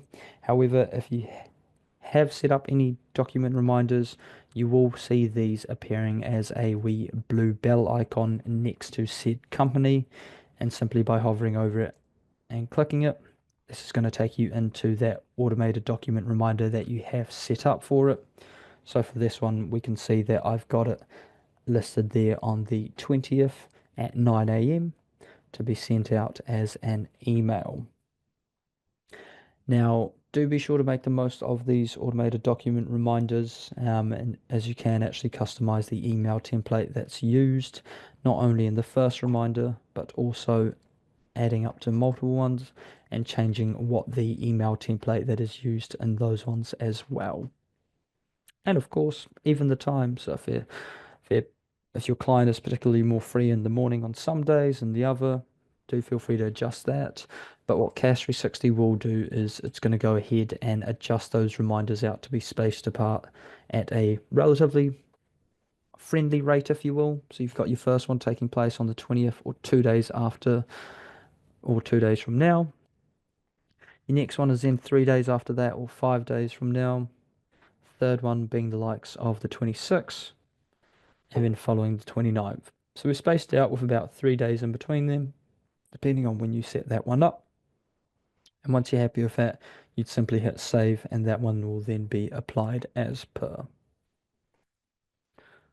So now we can see, now that I've added a few more document reminders, these are all showing up, and it's taken me back to my messages screen so that you can see when that's going to be taking place and what that one's going to be in regards to for said company. Now, just heading back into the documents screen, if you are needing to review what's going on here, you can see that you've got all your crucial information such as said company, what that file or document that you've gone ahead and prepared within CAS 360 is, alongside if there's any due dates. So for the likes of a annual return that we'd prepared earlier, we can see that that one is actually due at the end of the month. It's currently sitting as prepared, as I had just chosen to download that one. But let's say I've actually printed that off, the client's actually popped in, confirmed that everything looked right. What we can go ahead and do is hit the options button, and we can choose to edit this one. So now we can change this over from, let's say, documents prepared through to signed by client. As you can see, you do have a whole range of different ones available there, and you are always welcome to adjust this to whatever is needing to be changed over to. In this case, I'm going to be changing mine over to signed by client. And if we need to change the date for that, let's say that this had actually taken place tomorrow. If it was tomorrow, of course, you would then be able to adjust that as per. Otherwise, I can go ahead and hit save.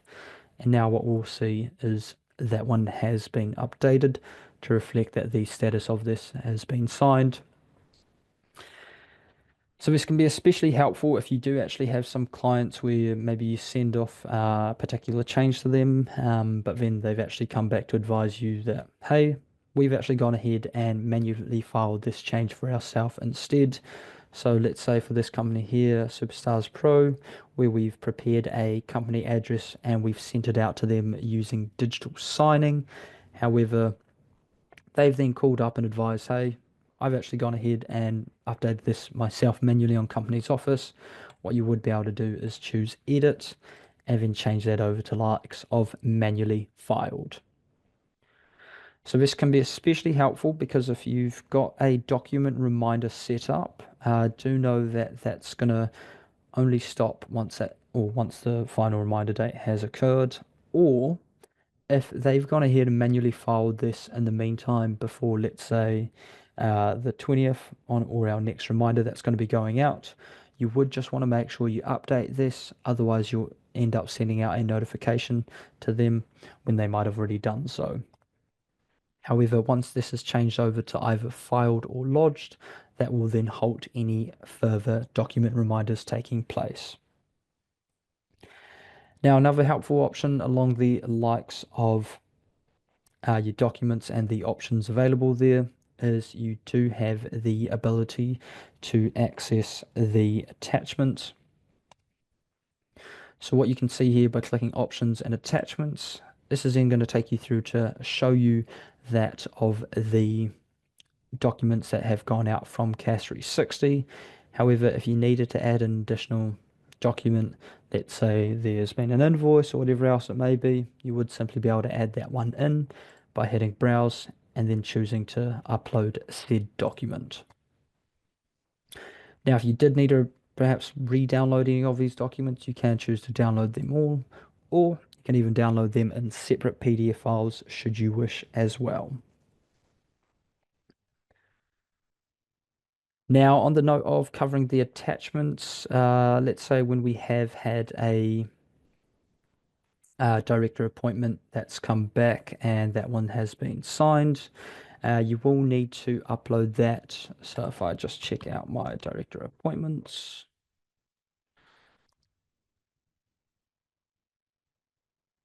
and for those that we can see have been signed, so let's say this one just down here, a few signed by a client for Sideline Fighters Limited.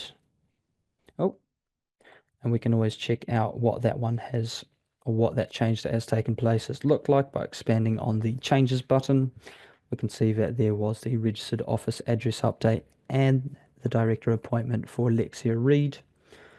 What we can see is that there is the upload button because Companies Office does require you to file through that Form 9 as part of the filing process for a director appointment, as I'm sure many of you might be familiar with. Now, a really easy way to access this once you do have the signed copy back, because using digital signing, it's all going to link back up and change that over from sent to signed. You will be able to head into the attachments and you will end up seeing a copy of the signed version available too. So if we go ahead and hover our mouse over any of the attachments, you've got a couple of buttons appearing, which is the download button and visible icon or eye icon for lack of words, which you're going to be able to view said attachment.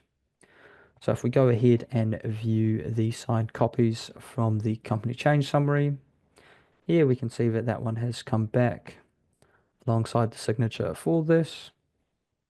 And just underneath that, we do also have the consent and certificate for said director appointment, and it's even been signed as required.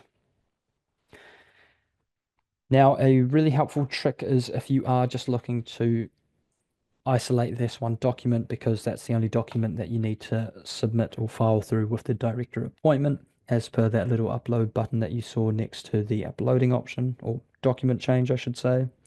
What you can do is simply, once you've opened the attachment and headed down to the document you wish, or page 4 in this case, you can hit print. And what you will be able to do is see that the destination is set to save as PDF. If you do have other options, you'd simply just want to hit on see more because you might actually have it hooked up to a printer. But in my case, I've just got that simply selected over to save as PDF. You can then choose which page it's going to be isolated on. So in this case, it's going to be page 4, and this is going to look to just obtain that one there.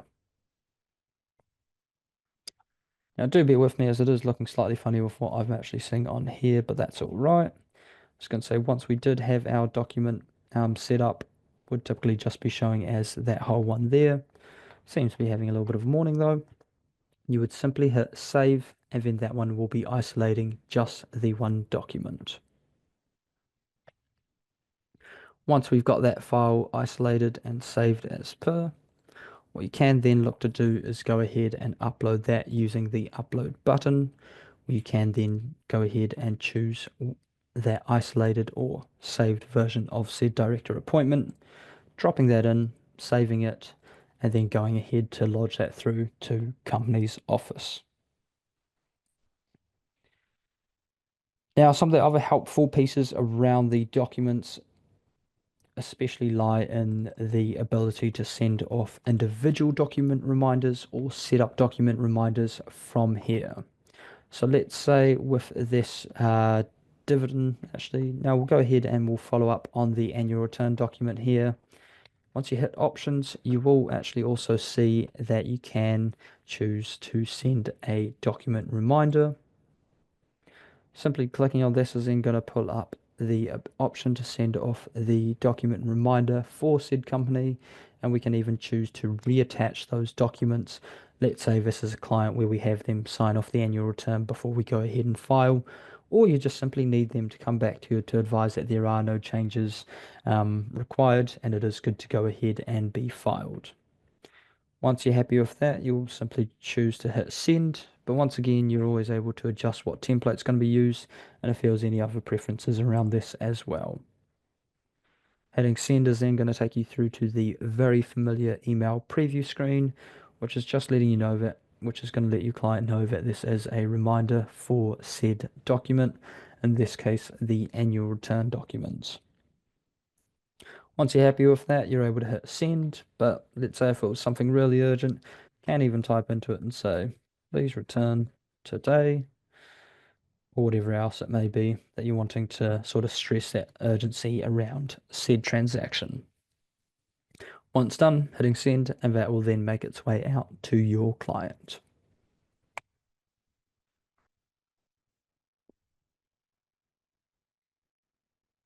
Now, you can also choose to check out the document history. So, if you are wanting to see where something is at or what's been happening, you will be able to choose to hit history.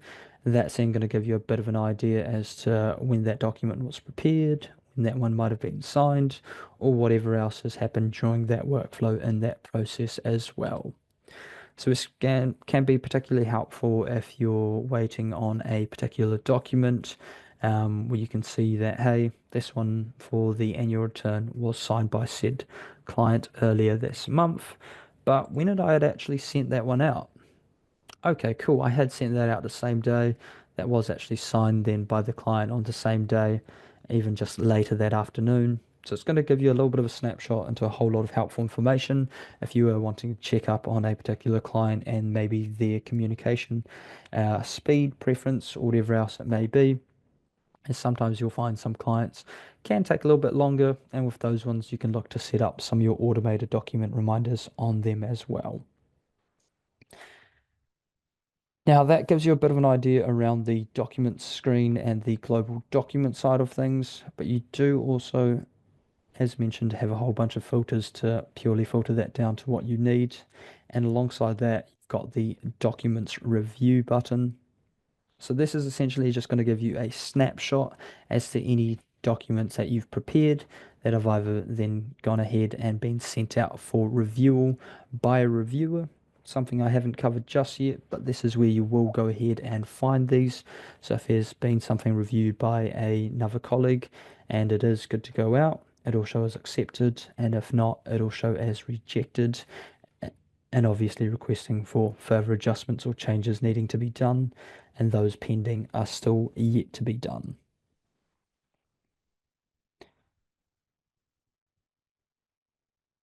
So let's say in the case of our documents all here being all set up and completed, what we will then go ahead and check out next is the notification that we would get from any documents that we've gone ahead to lodge. So once we have lodged a document, you will also go ahead and get a notification advising that that has gone through and been lodged. Or if it's been unsuccessful, you will also get a notification advising you of that within the notification side of things too. Great. So what I would like to then go ahead and check out next is the trust screen as well as the trust functions available. This is a really awesome module within CAS 360 that I highly encourage all firms to be making the most of, because the trust modules for discretionary unit and family trusts are completely free. So it doesn't matter if you've got only 100 companies, you can have thousands of trusts and it's not going to have any impact on your CAS 360 subscription pricing at all. And it's super straightforward to set up and start using. You'll simply download our trust import template on the left hand side, which is essentially just a Excel sheet which requires you to input the mandatory trust information, which I will go ahead and pull up. So as you can see, it's got our instructions giving you an idea as to the information we need, but it's super straightforward, just listing the trust name and the key details around that one there alongside the trust address. If you're wanting to add any trust beneficiary unit holders and relationships, and once you've inputted those and saved it, you can simply share that over to us, either via reaching out to myself or to our support team via the live chat, and then we can go ahead and actually import that into your CAS 360 license for you, so you can go ahead and start making the most of that one from there on. Now, just like the other screens, we've always got a range of filters on the left-hand side. So if you're only wanting to look at your family trusts or those that were just charitable trusts, you will have the option to click and choose between that to adjust your viewing of what is appearing. Now, what I will take you through is how you can go ahead and upload or add in a family trust. So let's say we have a family trust that we are looking to add. You'll simply hit add trust, add new trust, and then choosing what jurisdiction this is going to fall under. In our case, definitely New Zealand. Now you go ahead and choose the trust name, and this will be based off the trust contact. So you can set up trust as a contact first.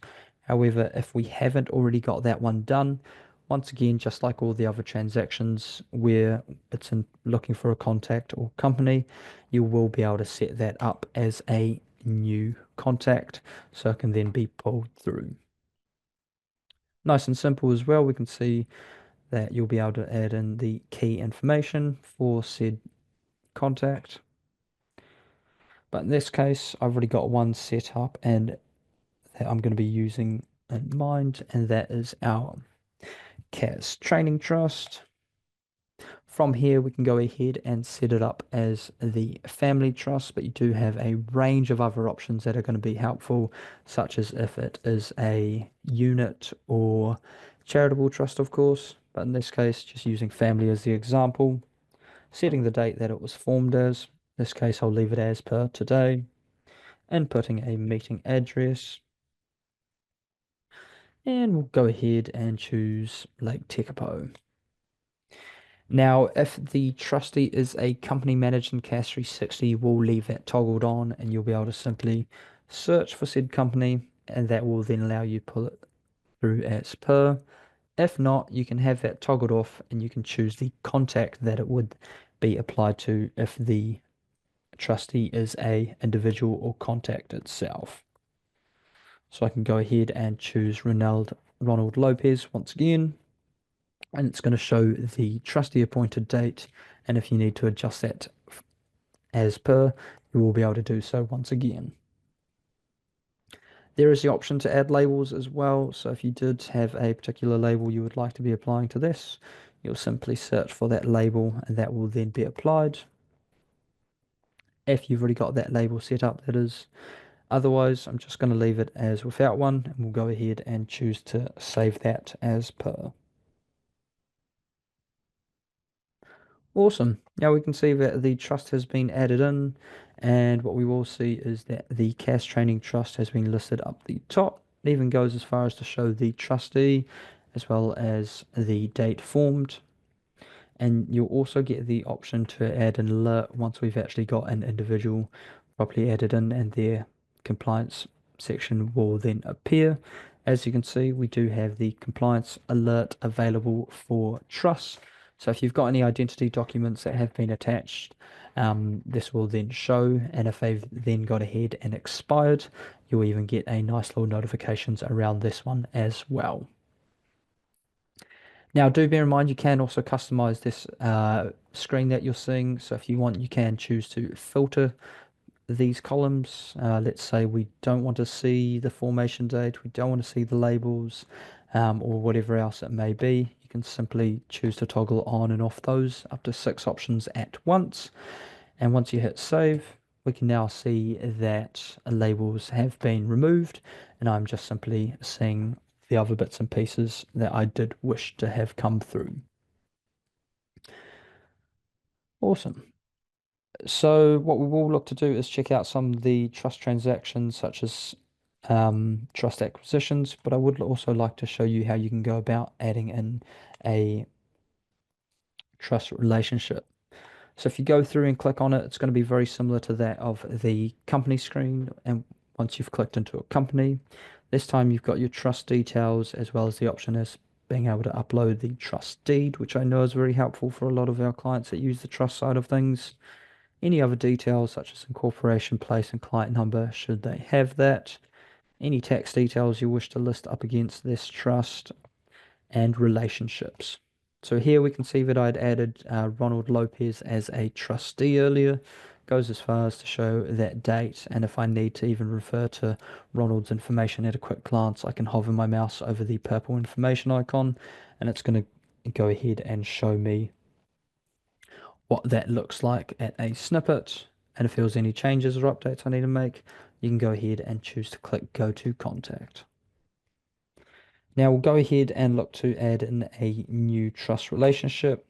Choosing relationship, we then have a range of different options available for us to set up. However, just going to go ahead and add in another trustee, and this time I'll go ahead and add in a corporate or company trustee. Leaving that toggled on, this is then going to allow us to pull through with a company that we have already listed in CAS 360.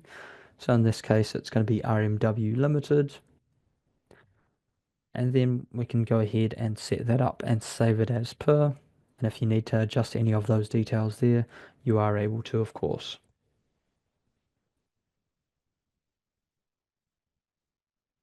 Awesome. Now that trust relationship has been saved, it's actually gone ahead and also prepared a document for that one. However, if we needed to also have this applied to Ronald Lopez, you can simply toggle that on as well. And this is going to add those documents in there to be added for not only the corporate trustee, but also the individual as well. From this has then generated a trustee minutes or resolution, depending on if we have that set as a minute or resolution, and how we've then saved that, of course. However, just taking a look at the trustee minutes, it's then come through with the appointment dates of said trustees and a signing line for the individual chairperson as well.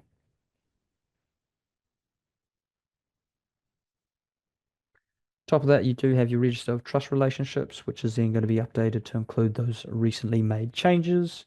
As you can see there, they are both listed there as appointed as of today's date, and any further changes we make will then go ahead and update the trust relationships register once we're in that document production screen as per. Now I'm just going to go ahead and choose to download these documents. Let's say I've got the people on hand. I can then print them off and give them to them, or even send those off to the client using that send all button should I wish. Now, the next section I will touch on is the trust transactions, which is a great screen if I say so myself. That's just moving over a couple more to the right there, listed underneath events. So if you haven't already added in any trust transactions or events, what you will be able to do is simply click add event, and this is then going to give you a few different options to add in the transaction or type of transaction. So in this example, we'll go ahead and we'll add in a asset acquisition. Going to be choosing real estate, for example. You can add in a description of said asset. Actually, I'll go and add in family house. Make it a little bit more relevant. From there, you'll be able to add in the value of said assets. In this case, I've just inputted a nice wee number there.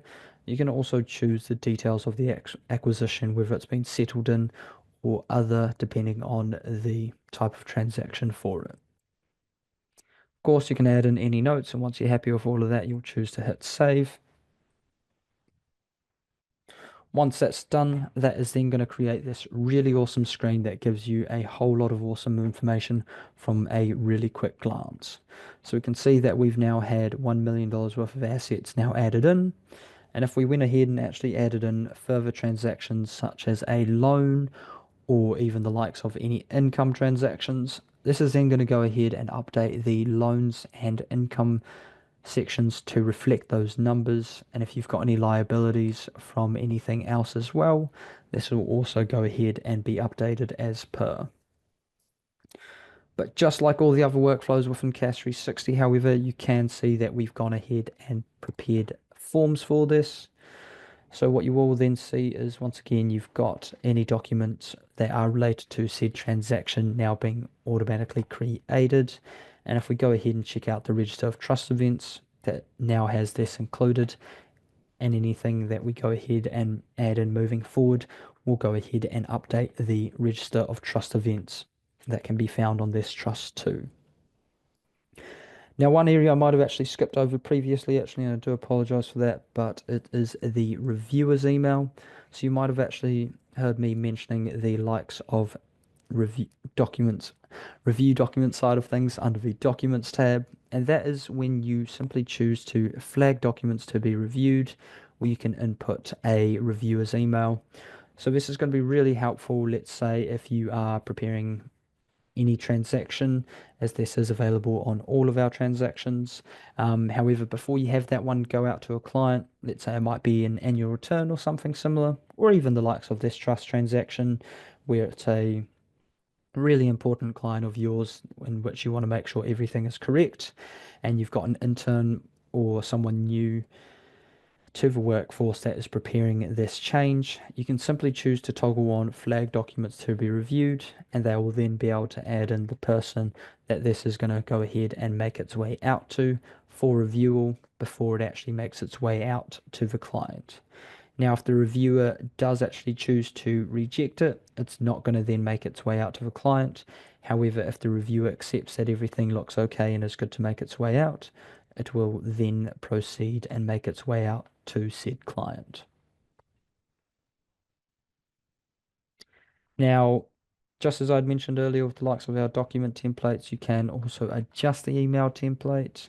So this is going to be always available. And another helpful, handy feature is the likes of your automated document reminders too. So if you haven't already set that one up and you are looking to do so, let's say for this transaction, as it's something a little bit time sensitive, or any of your CAS 360 prepared transactions, next to your send all button, you will see that there is an arrow button in which you can choose to send all and set up automatic document reminders. So you can do this within the document production screen. So once again, just going to take you through the email preview that's making its way out.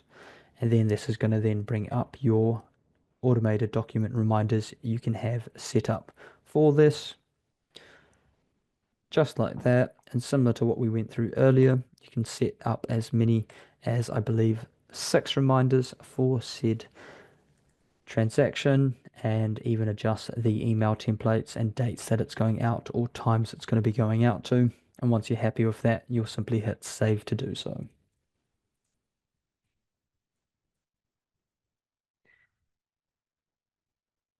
As mentioned, please go ahead and make the most of the trust screen and functions within CAS 360, as it is a awesome area and does not have any additional costs.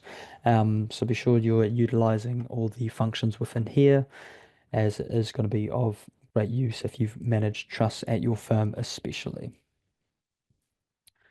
Awesome. So what we will be looking at checking out next is some of our reports underneath the reporting section. So this is especially helpful for any of the registers that you might be after, as you do have a range of registers. So if we're wanting to find a particular register, you can simply do so from within here. But what I would like to point out is a range of the helpful reports that some of our firms use on a daily or even monthly basis. The first one being the likes of the company's listing report. So the company's listing report is going to give you a snapshot of all of these selected companies that you've got associated. However, if you did just want it to be applied to a particular few, you can always choose to toggle that off and then just have that toggled to whatever ones you wish. In this case, I'll have it applied to all. And you do have the ability to set up your report filters. So if you wanted to put that for a particular return date, as well as those associated with only a particular agent or all agents, alongside a few other options there as well. You can even then customize the report settings even further so you can see what is showing.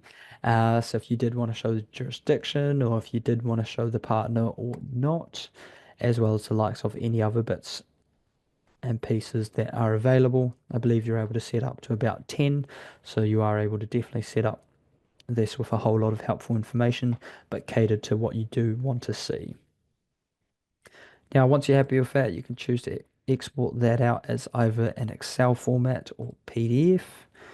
Go ahead and export that out as both to give you a little bit of an idea as to what that looks like. And simply checking out that PDF file, we can see that this then has all our companies listed out.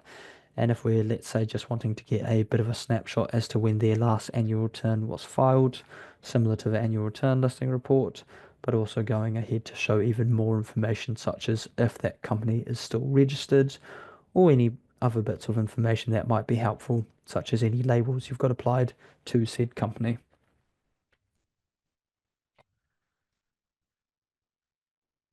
Checking out the Excel format version of that one, that is going to be quite similar.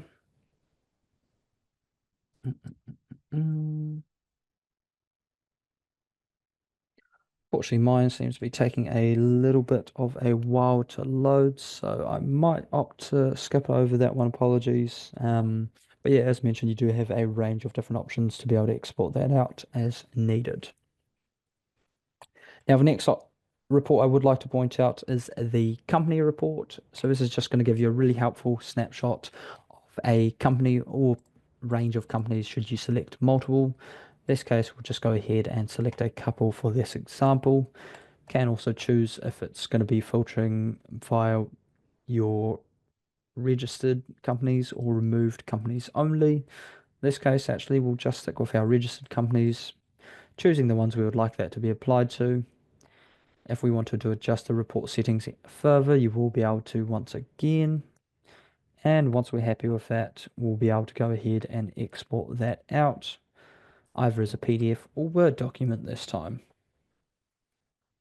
I've chosen a PDF document, and this is going to show up as a really snazzy, nice report that's going to list out all the key details, such as company dates, addresses, offices, shareholdings, and the documents you've even prepared for said company. So it's going to be quite helpful, especially for firms that are looking to invoice their clients and find out all the different types of transactions that they've actually prepared to provide a bit of a summary to said clients. This will be a nice little area where you'll be able to literally have all the different documents and transactions you've prepared for them showing in the nice, easy snapshot. Scrolling through to another company, checking out all the relevant details we've got there. So even got the likes of the share side of things as well, including the amounts, any dividends that might be included up against this company, and business activities, and once again the documents that we might have prepared for said client. This case, this is a really lengthy one, so you know at least that you can share this on and be really proud of all the work you've done for your client, and hopefully they'll be able to reciprocate the favor to you as well. Awesome. Some of the other reports I'm going to be pointing out is the likes of the address usage report. So this is really helpful if you're trying to find out where an address is being used. So for the likes of our example earlier today, I was using a lot of 123, whatever it may be. In this case, searching that up is literally going to show up with all the addresses that either have 1 or 2 or 123 listed in it there.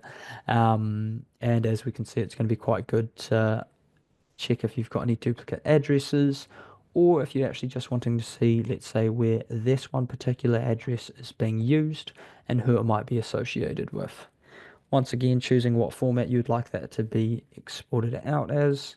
If you wanted to change any of the report showings, once again via the toggles, but if not, choosing to export that out, this case in a PDF format. And here we can see that, hey, 123 Fairview Avenue, Auckland is actually being used by Alexia Reed, this company here, as well as these two or these other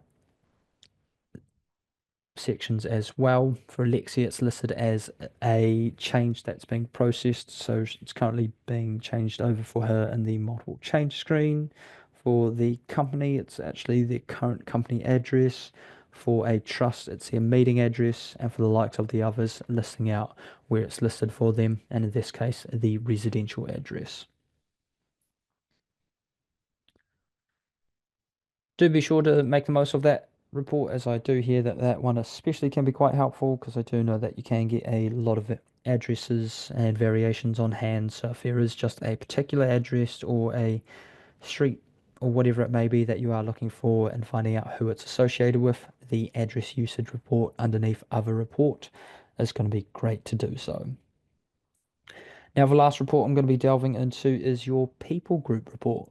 So with your people group report, this is going to give you a bit of an idea as to where somebody is associated and what entities they might be connected to.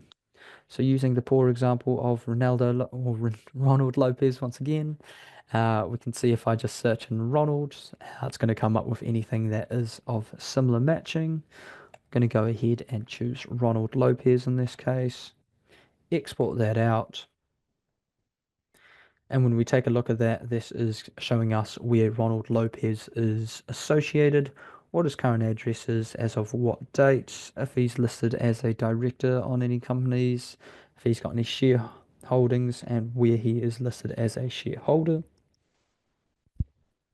If he's listed as a, if there's any trustees and appointers where he might be listed under as well. And of course, if he is the representative of any companies as a corporate company, or even if he is also under a joint member too. So another great little report that's going to give you a great idea of individuals that might be linked across multiple entities or companies. Do be sure to check that one out as well. And of course, if you don't search for a contact, it's simply just going to pull up with all your available contacts that you currently have in your CAS 360 database.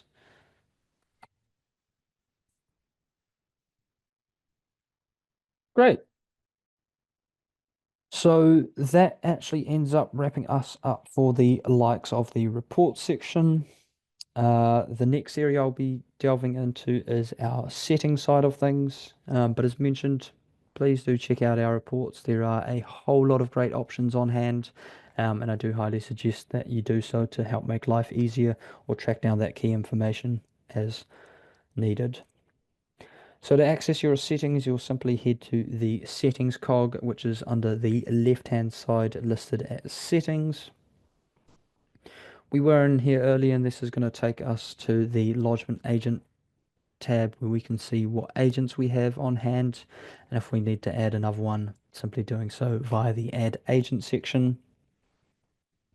However, as I've been mentioning throughout today's webinar, our documents are all fully customizable.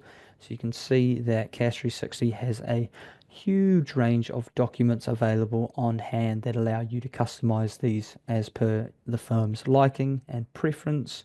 So these are all available for you to be able to change and set up as needed to. So if you need to set up multiple different annual return cover letters, super straightforward and easy to do so. You will have your master copy that we always have available, and this is the default one that we've set up for you. So to simply change that and edit it, you'd go ahead to download that. That's then going to go ahead and have that come through as a Word document. Awesome, that's come through. And here we can see that we have the annual return document cover letter that we can go ahead and customize. So you can go ahead and add in your logo, add in any other bits and pieces that might be part of your firm branding, and of course any other text that you might wish to include in an annual return cover letter. Now, I have been referencing these text codes which can be accessed via the CAS 360 dictionary. These are just going to automate and populate the information you've got associated for said company and said transaction. So if you ever need to access those or you're not too sure where you would find those, this is listed underneath the help section, underneath New Zealand help, and simply choosing CAS 360 dictionary. You then have all your document template codes available for all your different documents, as well as all your email template codes for all your emails as well. However, once we're finished editing the Word document and we wanted to get that back into use within CAS 360, you'd simply choose to save that option, and then what you will be able to do is you'll be able to upload that and save it as per. Once you've uploaded that, that will then appear within the template section for you. And you can even go as far as setting that as a default option if that's going to be your new or preferred document for said transaction.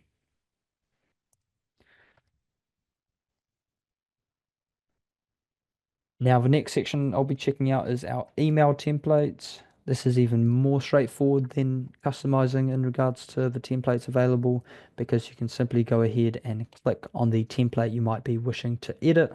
And this is then going to open out in that preview email box that we've been seeing earlier. Once again, we can see that it's got some of the text codes there that are going to auto-populate with said information.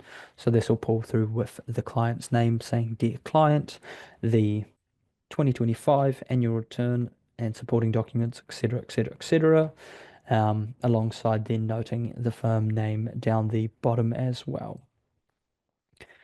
Now, as mentioned previously, you can not only input text codes within the content itself, but also into the subject line. So do make the most of that because it can make things really nice and save time across any repetitive changes or documents or transactions that you are doing where the text code could fill that piece in.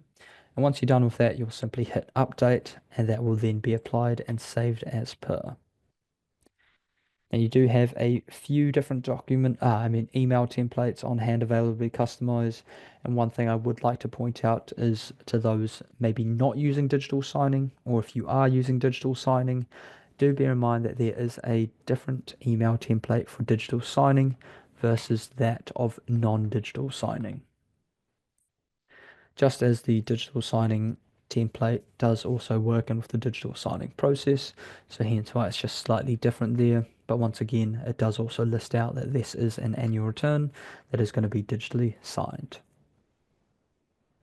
Now with this one here, you can see I've customized it a little bit further, even going as far as adding in a logo, the due date, and that due date going through to populate which is the one listed up against your general details and your return. If we did make any changes, once again, just be sure to hit update and that will be applied. But let's say if you've made a few changes to the master copy or default copy, you can always hit reset. And that will go ahead and return it back to how it originally was when you first jumped in. As you can see, there's plenty of email templates on hand, so please don't be shy. Do go ahead and check all of those out. There's so many different ones you can actually tweak to make fit in with your own firm's process. And if you need, you can also choose to create a new one that'll duplicate what's already there and just adding in another option for you, but this time as a new version.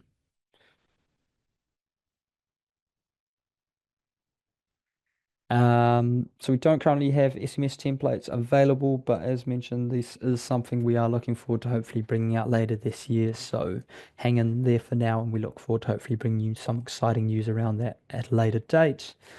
Checking out your email settings, this is going to be a rather helpful area for different firms, as I do know that this gets adjusted depending on our firm's preferences. You do firstly have the option to purchase a custom email address at an additional fee.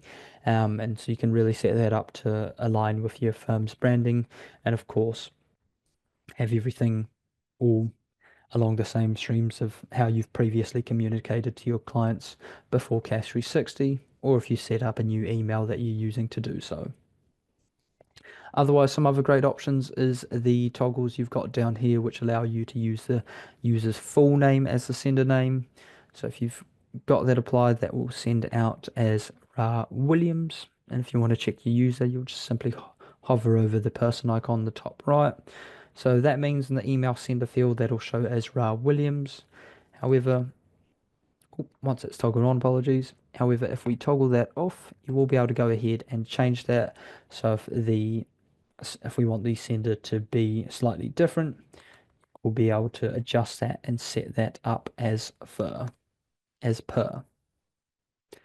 However, if we don't actually want that to be different, we can always simply toggle that back on, and that's just going to be sent out showing the sender name as Ra Williams.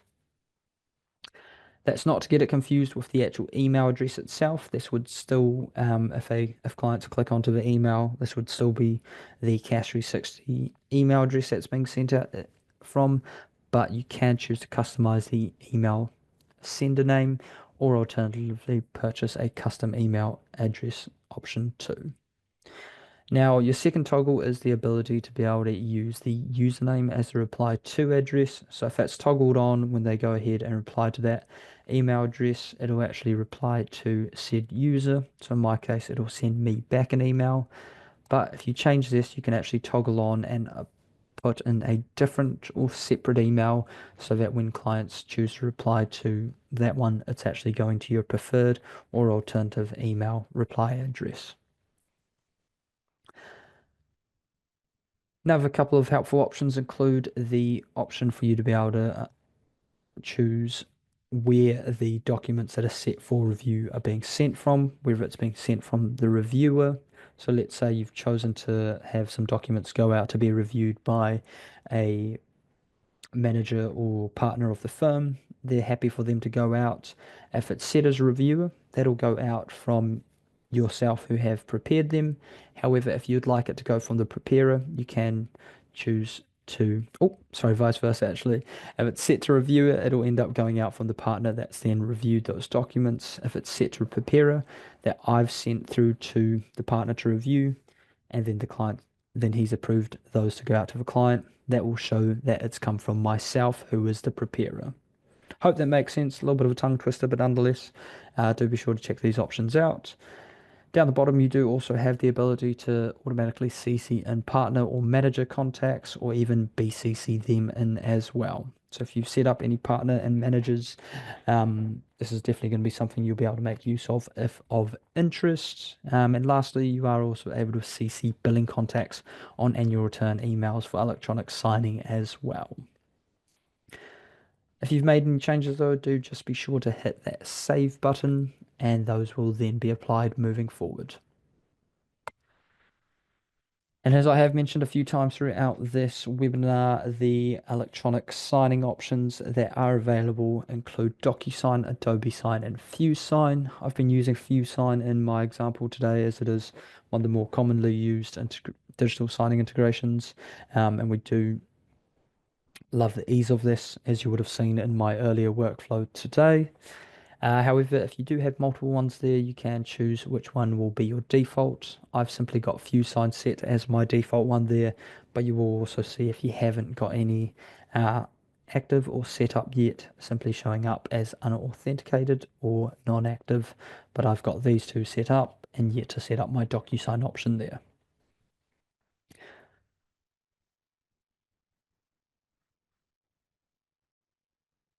Awesome. Lastly, there are the ability to set up your automated document reminder settings from within here as well. So if you go over to the likes of annual return, you can choose under your New Zealand jurisdiction to set up the standard automatic document reminders that would be applied. Once again, adding up to 6 should you wish, who that's going to come from. So should you wish to change that, simply clicking on do so. And if it's only being sent to the signing contact, or let's say company directors, or both should we wish as well. And just like I referenced earlier, you do have that option to attach the document so that way the client doesn't need to refer back to the previous email, which can also be always a really nice thing to do because it does make life a whole lot easier when they have that in front of them, and it will hopefully get them to get that back to you as soon as possible.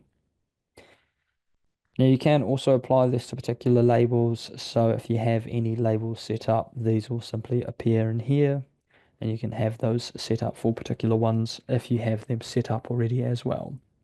Once done, choosing save, and that will then be applied for your annual returns that have then been set up for this, or that you've applied to that particular label as such. So that gives you a bit of an idea around the settings and such there. One of the last areas I'm going to be touching on is the compliance or AML CDD workflows within CAS 360, alongside some of the identity verification tools that we have available for you to utilize. So to make use of this, you'll simply head over to your company screen. From here, we can head into the company that we might be wanting to make. We can kick off the compliance workflow on. Simply heading through to the far right option of compliance. Here we can see that there is a toggle for the option to kick off the workflow, which is essentially advising that compliance and due diligence is required on said company. Now, what we will notice is that you will be able to input the start date, and when it's completed, you can add the completed date. However, if you only get part way through and you need to keep working on this, you will see there is an option to save for later, provided um, you have inputted in the required information to kick it off with. You'll also be able to set up the compliance officer. So just like my authorized agent, I'm just going to go ahead and choose Andy Tam. If you want to upload any supporting documents, you will be able to do so. Otherwise, you'll simply hit next or click on the next section you wish to work on, and this will then proceed through the rest of the workflow. So the first one that we then have, or the second option we have appearing, is the nature of business relationship. You can see that there is actually a whole range of them available, but you do have the option to add in free text should you wish. In this case, I'm just going to go ahead and state that we are providing the registered office or business address. You can once again attach any supporting documents, pictures, etc. And if you need to add in multiple business relationships, you've always got the option to do so by simply hitting the Add Another Relationship button. If I needed to take any away, you'd simply hit that X or cross mark, and that will then remove that one. So super straightforward to do so and great to kick off with. Thirdly, we have our source of funds section, which once toggled on will then allow you to add in more around this here via the free text box. And if you need to add in any supporting documents or evidence, you can also do so within the drag and drop box or by browsing for said files. In this case, I'll go ahead and leave it on and just typing source of funds is required,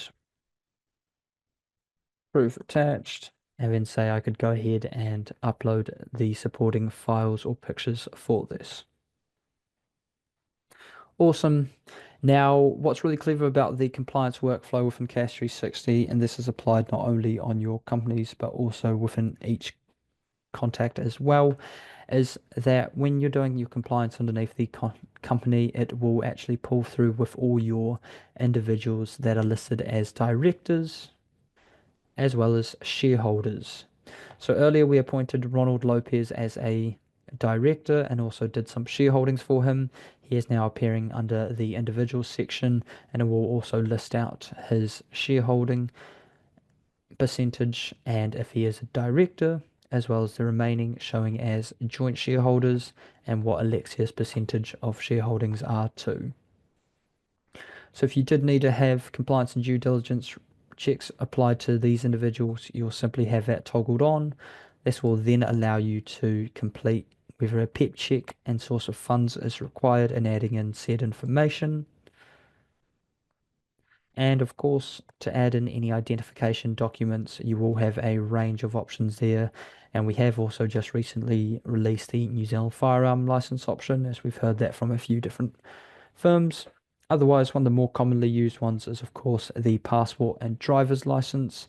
And now, once these have been inputted, based on the expiry date that you have listed, you'll end up getting a compliance alert letting you know it's either coming up for renewal or it has then expired, as we did see in some of the earlier compliance alerts. If not, though, once you've completed that information, or let's say there's been a change, you can always choose X to remove that and changing this by applying or having this toggled on or off as well. Now, in the case of Ronald Lopez, I'm going to go ahead and have his one toggled on because I will be using him as an example shortly, actually. But here we can see that I've got a driver's license listed and associated with him.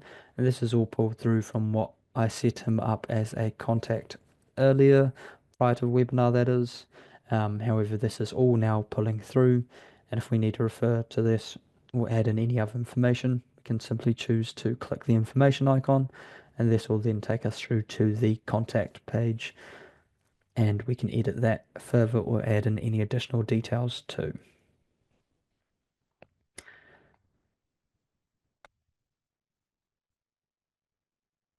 Once we've completed these steps, this will then proceed through to a risk assessment side of things. So you can choose what the risk option is. So in this one, let's say that they are involved in specific activities or transactions that require, etc. You can add in the text to help support this.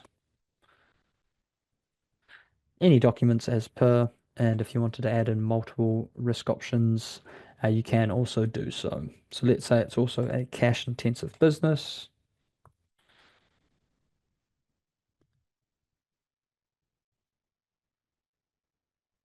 Any supporting text and images once again.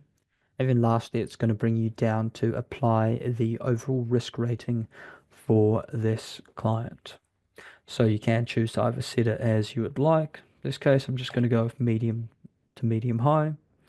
And the level of customer due diligence that's going to be required will leave as simply simplified or enhanced, whatever it may be that you wish to have set up for.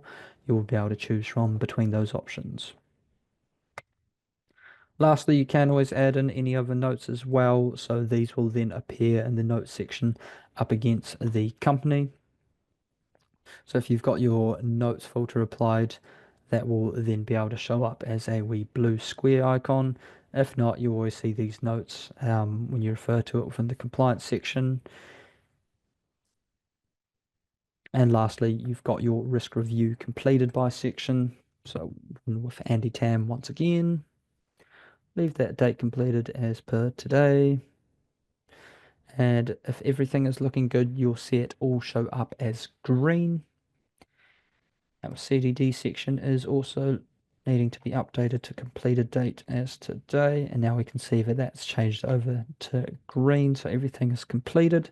It's all good to go. And now what this will also allow you to do once completed is download a compliance report. So once you go ahead and complete all that information, you'll have access to the compliance report.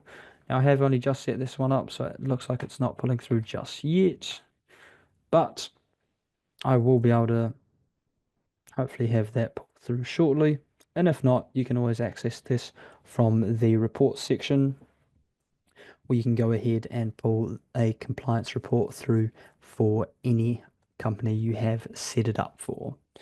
So in this case, I'll just go ahead and choose perhaps SpongeBob there, or SpongeBob Limited, I should say. Choosing to download that compliance report out as a PDF file. This is then pulled through with that information that we have set up for a company previously as per. So that includes the customer and due diligence side of things, the addresses, as well as the individuals, and if we've had any of those toggles turned on, and the risk ratings that we've then applied for said company.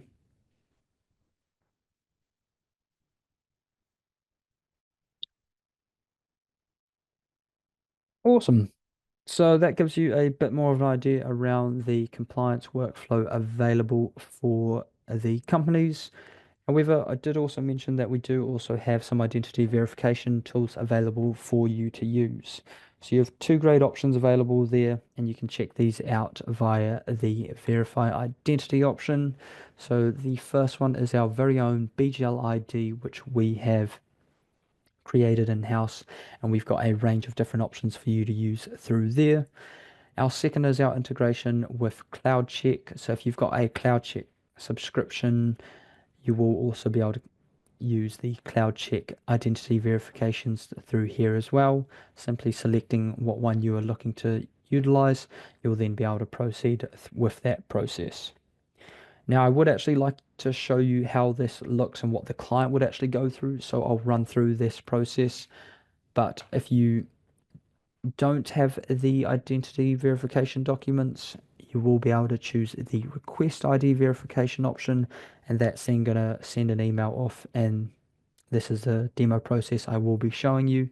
However, if you did have their driver's license as per, you can actually look to utilize verifying this via the verify identity. So once again, just to give you a bit of a recap onto the two different options. If you do have the identity documents such as their driver's license, you will be able to choose verify identity, and that will verify the data you have on hand. Otherwise, if you don't, you can simply choose to request an ID verification, and then via BGLiD, this will then send it out to a client to request for them to complete that process. And I'll even give you a bit of a rundown as to how that looks. So this is BGLiD alongside all the options available. You can choose if a automated reminder is going to be applied to this and when that would go out. So let's say a week from now, or if you didn't want one at all. Otherwise, you'll also be able to choose where the completed verification is sent to, whether it's both the person that sends the email and the client, or one of either, or perhaps even no email should you wish. Otherwise, you've got three options available for BGLiD. So you do have your standard NZ government ID check, which will check government ID, anti-money laundering, and global sanction databases. However, there is also the advanced check. Simply by toggling this, you'll have that one selected. This compares all three of those previous databases alongside the adverse news database. So if this is potentially a politically exposed person, and you might want to get that one done, the adverse news database is going to go through and check if there's been any bad media or anything related as per through the adverse news database. Now, we have also just introduced our beta for our BGLiD biometric options too. This is going to be really helpful for those that have driver's licenses and are wanting to have that extra layer of verification completed and applied. This is a really nifty process. It's not something I will be going through today, but do know that we have just released this and this is now available to all New Zealand firms. And it is at the same price as the advanced check, so you definitely have some great options available depending on what it is that you're looking to utilize the identity verifications for. In this case, I'll just go ahead and run with the standard advanced check. We'll then be able to proceed and I'll take you through what it would look like on the client's end. Once again, this has showed us the preview of where it's going to be going to. So Ronald Lopez with my email included, so I can show you the other side, or using my email, I should say. The subject of that'll come through, what that email will literally look like, and we can choose to send that off to said client. Awesome, we've now been alerted that this email has been sent off. And within a few moments, we can see that the document should be coming through. Lovely, just there. So here we can see that this is the email we had just prepared and has now been sent off. Here you can see that it's listed to Ronald alongside his surname, and we'll go through and proceed with the BGLiD verification process. So what it will first do is it will request that they prove their identity, so not anyone is able just to complete this on their behalf. First step is going to send a code through to their email, and within a few short moments we can see that I now have that security code available to input. This has then brought us to our first section where we can add in the identity document for Ronald Lopez for this test run. So it's going to list out the current information that we have for them. So it's got his name there, the address that we have associated alongside his birthday and place of birth, as well as the country of birth. And what we can do is go ahead and hit add identification. It's then going to allow you to add your client to add in their driver's license. They'll then be able to go ahead and choose New Zealand in this case, because I've got a New Zealand driver's license I'll be using on this one. From here, it will simply ask for the driver's license number. Further that, the expiry date and the version number. Once that's all been completed, they will go ahead and be able to hit submit. There is a consent section that the client will need to read through, and provide that they are happy to do so, they will then hit consent and submit. Now, this is where the magic is really going to take place, as within literally a few mere moments, what we will see within CAS 360 is hopefully just like that, not even a minute, I'd say, Ronald Lopez has now been verified. So this is going to happen really quickly, and as you can see, we do get a green little tick box next to Ronald's icon there, and you can also see that the identity verification results have come back as succeeded and set his risk level as low. You will also get a bit of a snapshot by hovering your mouse over these two pieces here, or your government ID pass, I should say, and that's going to give you a bit of a rundown from an immediate snapshot as to the verified document type. In this case, it was a driver's license. The name matches up, the date of birth matches up, and that it shows that the match sources include the DIA using that test driver's license alongside any non-matching sources. Now, if we did, we can also see that this has automatically brought in the verification report from BGLiD that we can choose to either download using this middle icon, or we can view it clicking on the right-hand option.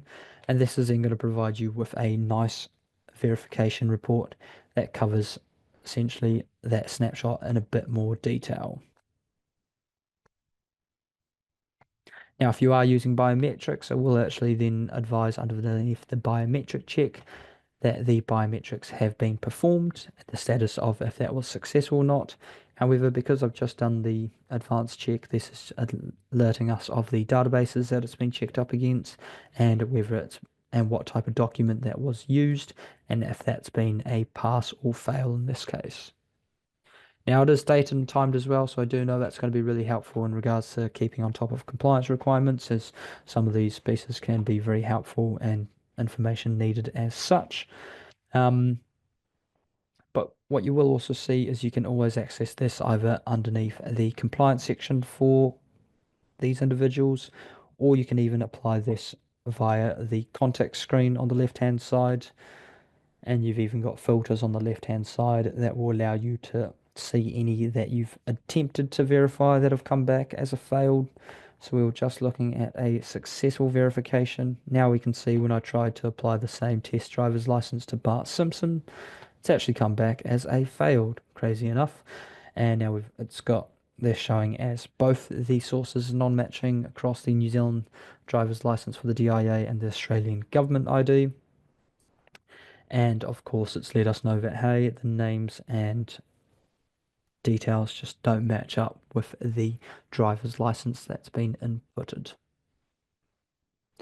If you do want to look at that report further, though, you can simply click into said contact, and they do have their own section where underneath the compliance area, you will be able to see once again the rating from that quick snapshot. And if you need to access that verification report, simply hovering your mouse over it and clicking to view it on using that right hand option.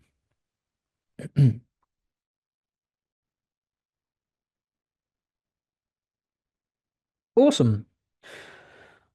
Now that largely brings everything to a wrap. Oh, actually, one more piece I did want to notify you on is actually the notifications.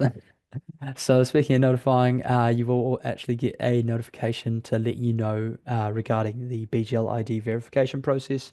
So in this case, it's advise us that, hey, the identity for Ronald Lopez has succeeded, and you can even click view to go straight to that report and how that one has come out as well.